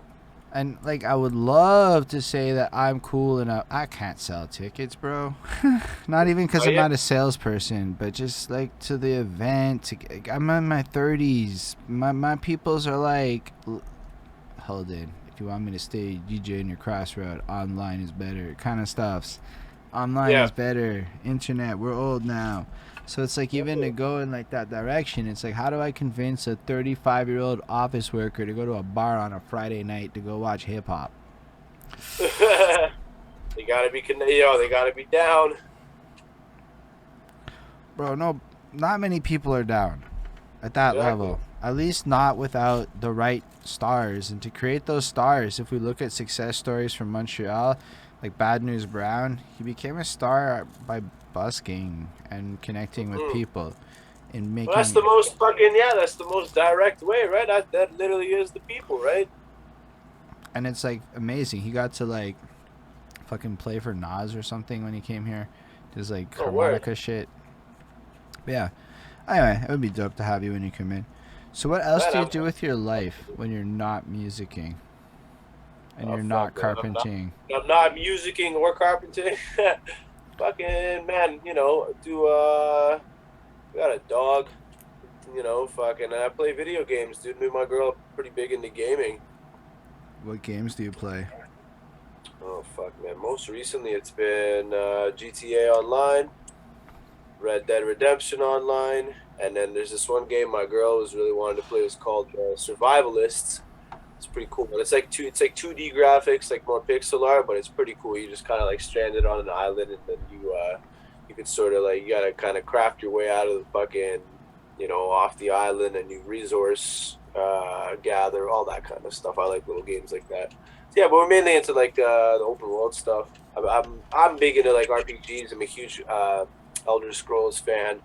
Fallout games are my favorite game of all time is the original BioShock. So that's pretty big. Yeah, that's my shit. Did you play Cyberpunk? Dude, I have Cyberpunk. I was following that game like crazy. Since it was first announced. I loved The Witcher 3. And I had such high expectations, and that game to me, dude, just did not meet expectations. It's fun to play. I enjoy the story. I've put in decent amount of hours into it, but at some point I just had to stop lying to myself and pretending that like it was better than it actually was. I have it on the Xbox Series X, so I'm not even talking about performance issues or like any of that stuff. I've had a few glitches. I've had issues like that, which I guess you can fix later, but then it all really just comes down to shit like, dude, the fucking game world feels so bland and dead into a game in 2021. Like, it's just little things like that for me. That's what they said about Witcher 3. And I felt the same way about Witcher 3, bro. When I play Witcher 3, I'm Witcher 3 is magnificent, sir. It is, but there's parts where I'm like, this is what people call the most immersive game world ever. Unless you're in a cutscene or in a dialogue with an actual person with voice lines. That's not even true. You go and talk to, and they're like, they say the same two lines over and over again, and they because there is like a lot of like hidden rewarding shit all over, just not the peasants. I'm spoiled by games like Elder Scrolls. That's why. Elder Scrolls is not full. Okay, Morrowind is like the only Elder Scrolls game to go that fucking deep with like everybody had a thing, and it's because there was no voice acting. Then Skyrim. Oblivion was like okay, but they had Radiant AI, which created like a whole system, but the game was extremely hollow. It just had like corny immersiveness. So like what you got was a guy would go to a bar at 5 and pretend to eat food, but if you talk to all these people, I mean, you're not like. Yeah, but that's better than a dude literally standing by the exact same corner of a house all day with two. Dude, what about the arrow in the knee from the guard meme? That's fine. That's limiting dialogue in like guards. Yeah, guards weren't exactly the most, but I'm talking about every character in Witcher 3 is like that. Come on, I would, but it's not. Like I was just in like I just beat like the end of the thing, and I thought it was so cool how like in the last part, and there are pockets. Okay, fine. If you're in Novigrad for like the 17th time, yeah, okay. Like there's not a lot like immersiveness and newness, so fine.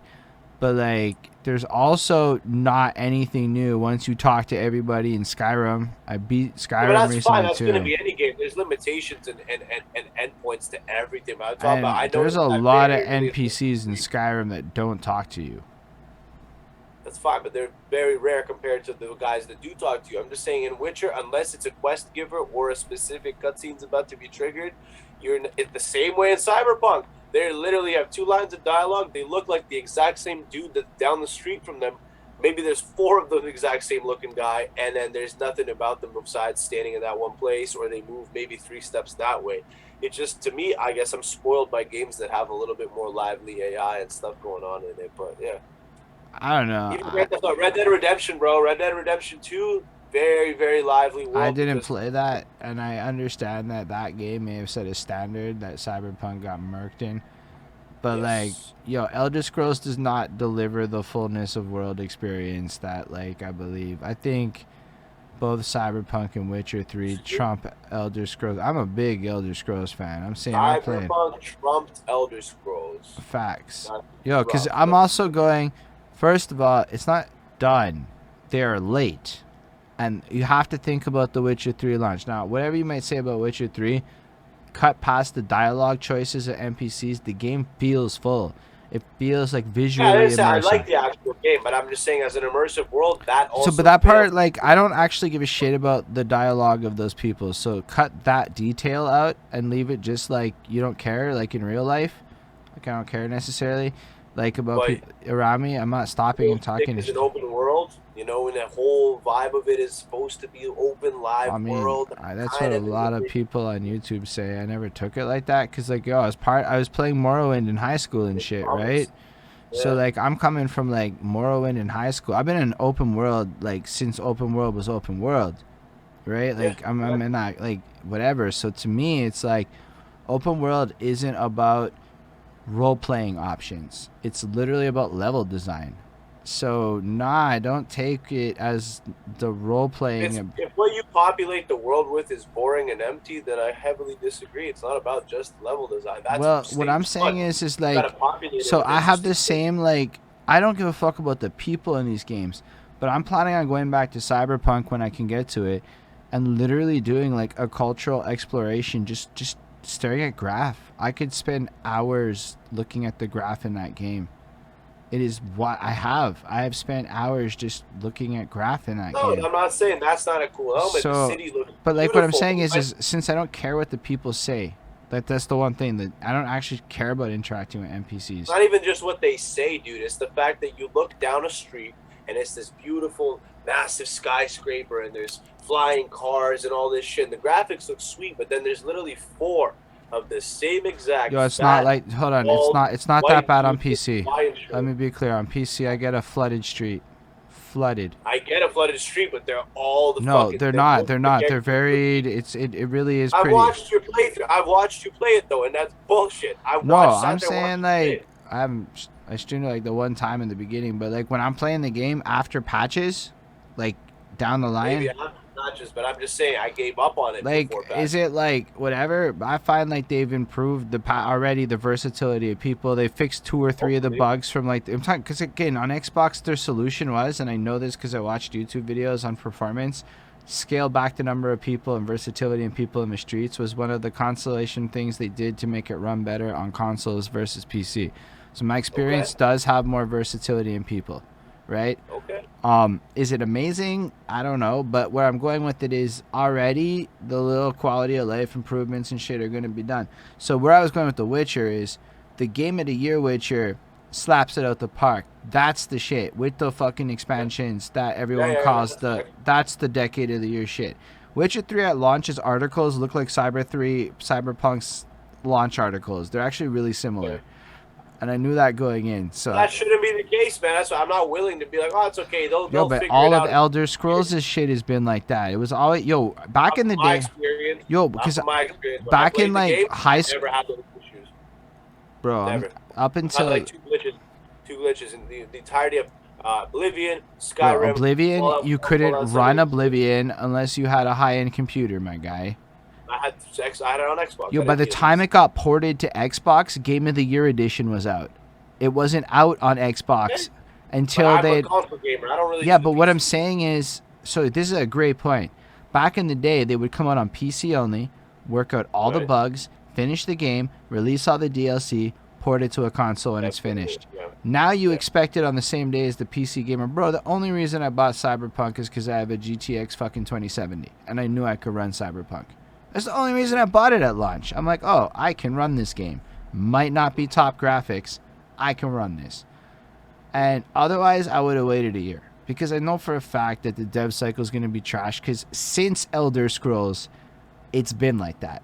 And they would... Yeah, I'm pretty sure this game really taught me about do not buy fucking PC games for console. But, like, yo, but one of my upcoming mixtape songs is actually on this shit. I'm not even going to lie. Oh. This has been one long segue into this, hasn't it? Well, I didn't know that you were like... I didn't know you were going to come at Cyberpunk on that. And then I didn't realize that that was what you were experiencing with the console. Because that isn't how I felt by the end of it. I mean, talking to people... I agree. Talking to people in that game, it needs to... But that's like, you can fix that. But like, I felt like the driving...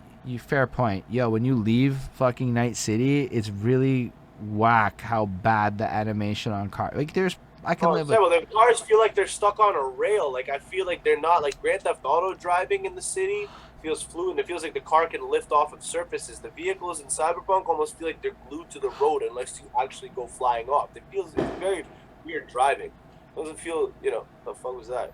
I think it was a firework, or it's whatever sounds like a firework, but we're gonna call it a firework because I think it's what it is. Every time you get paranoid. I mean, I'm pretty sure it's fireworks, bro. It's just all the time in NDG.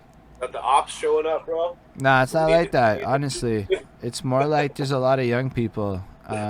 Yeah, there's fireworks going off. Bonnie's confirming it. That one was just close because, yo, you can get fireworks pretty easy. And all summer long, if you're of a certain age, that's a very fun activity.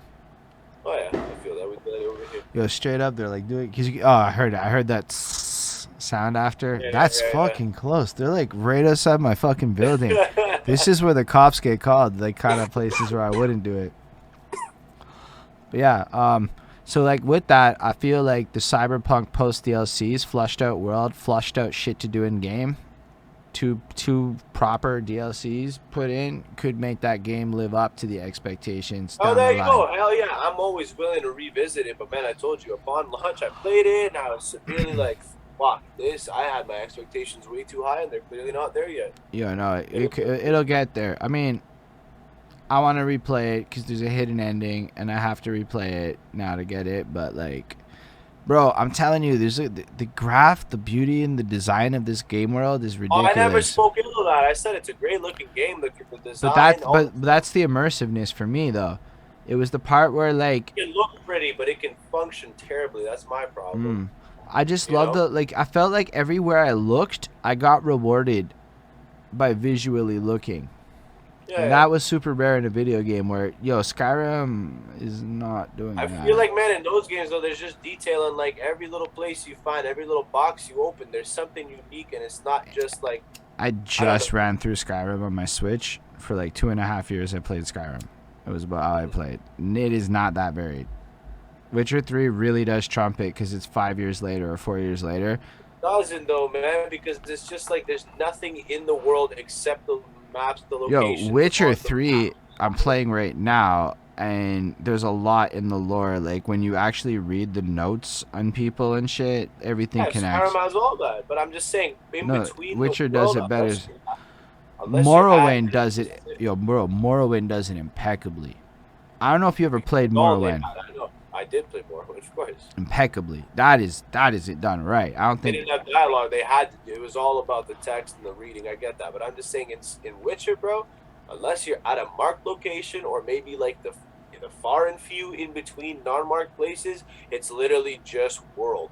But there's nothing there. Like you can barely it's not even that bad. Yo, there's I don't know, dude. I have a certain different standard of what I expect out of these games. Like I'm saying, with the Skyrims and the Fallouts and even the Red Bro, Deads, like if I'm comparing it against Skyrim, Witcher 3 is like, I don't know about Fallout 4. And Fallout 3 is actually really meaty. Fallout 3 is an excellent game. And Fallout New Vegas is extra meaty.